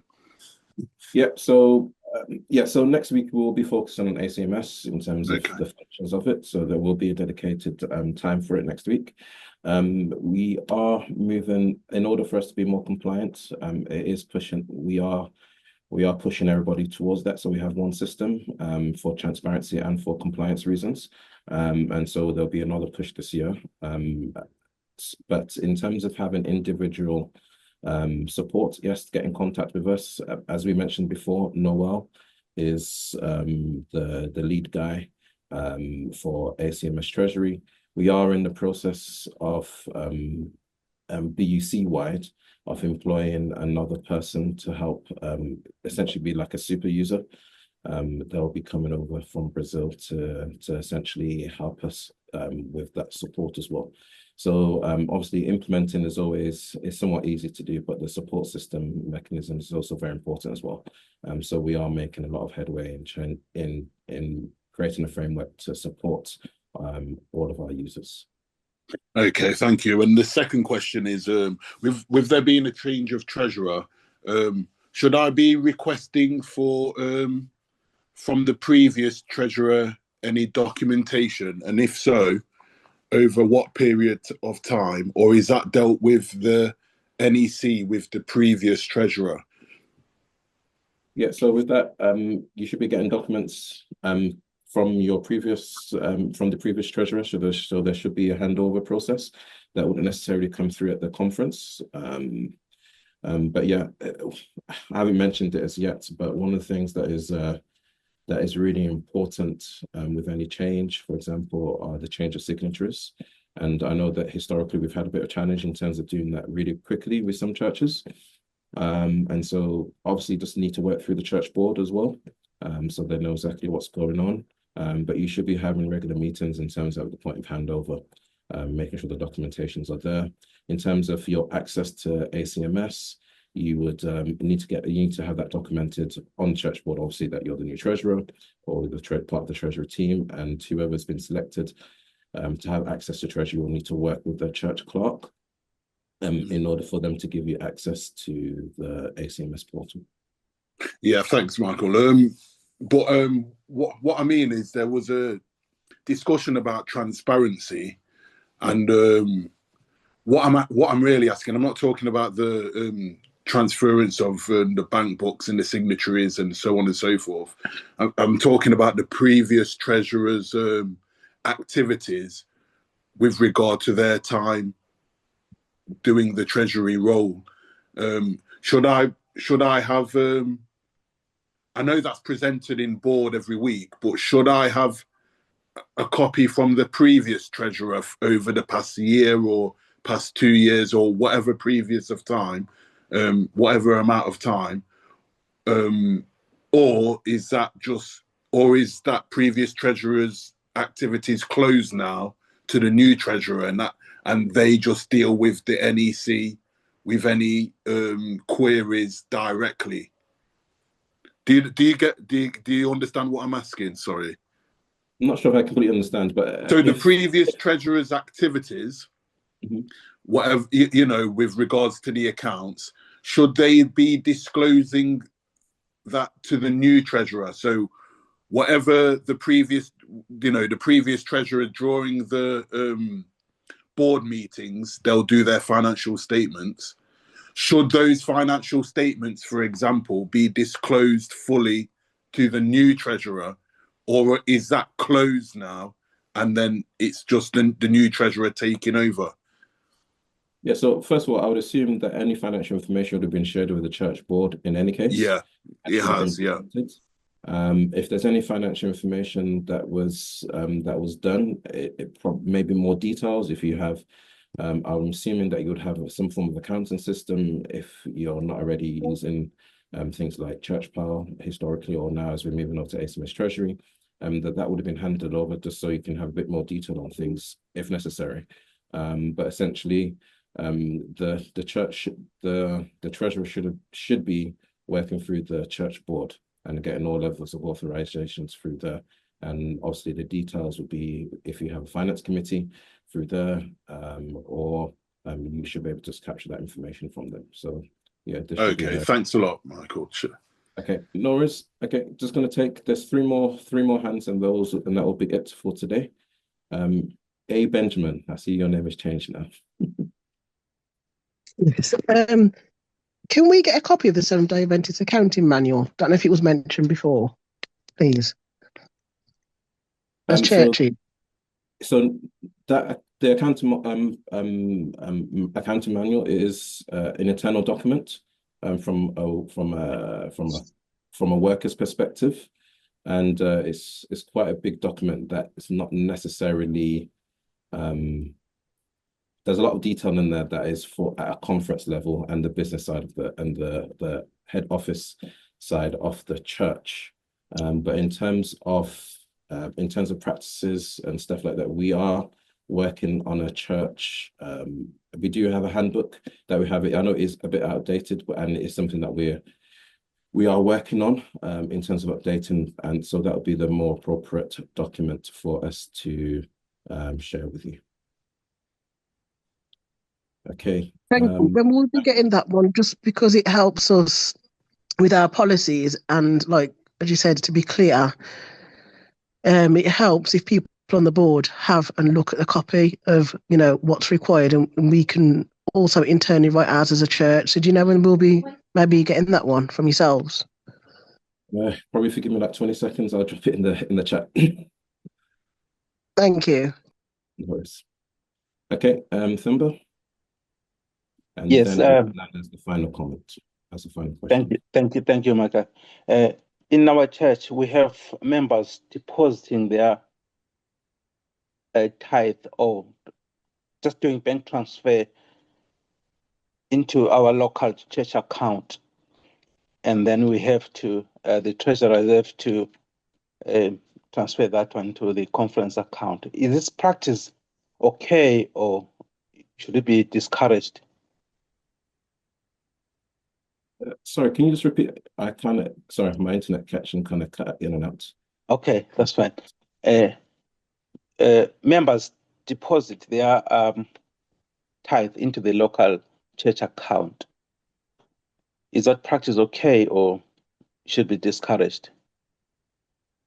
then that's fine. As long as they inform you as a treasurer that they deposited the funds.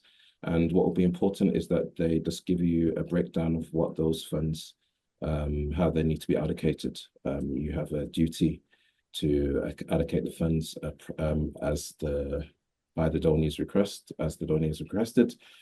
So that's just really important. Obviously, if they're registered for gift aid as well, or document their gift aid number as well, so we can claim the gift aid back on those documents. Okay, thanks. No problems. And then the final comment. Sorry, Natalie, I'm going to have to just take Nana as the last one because we have run out of time. Nana.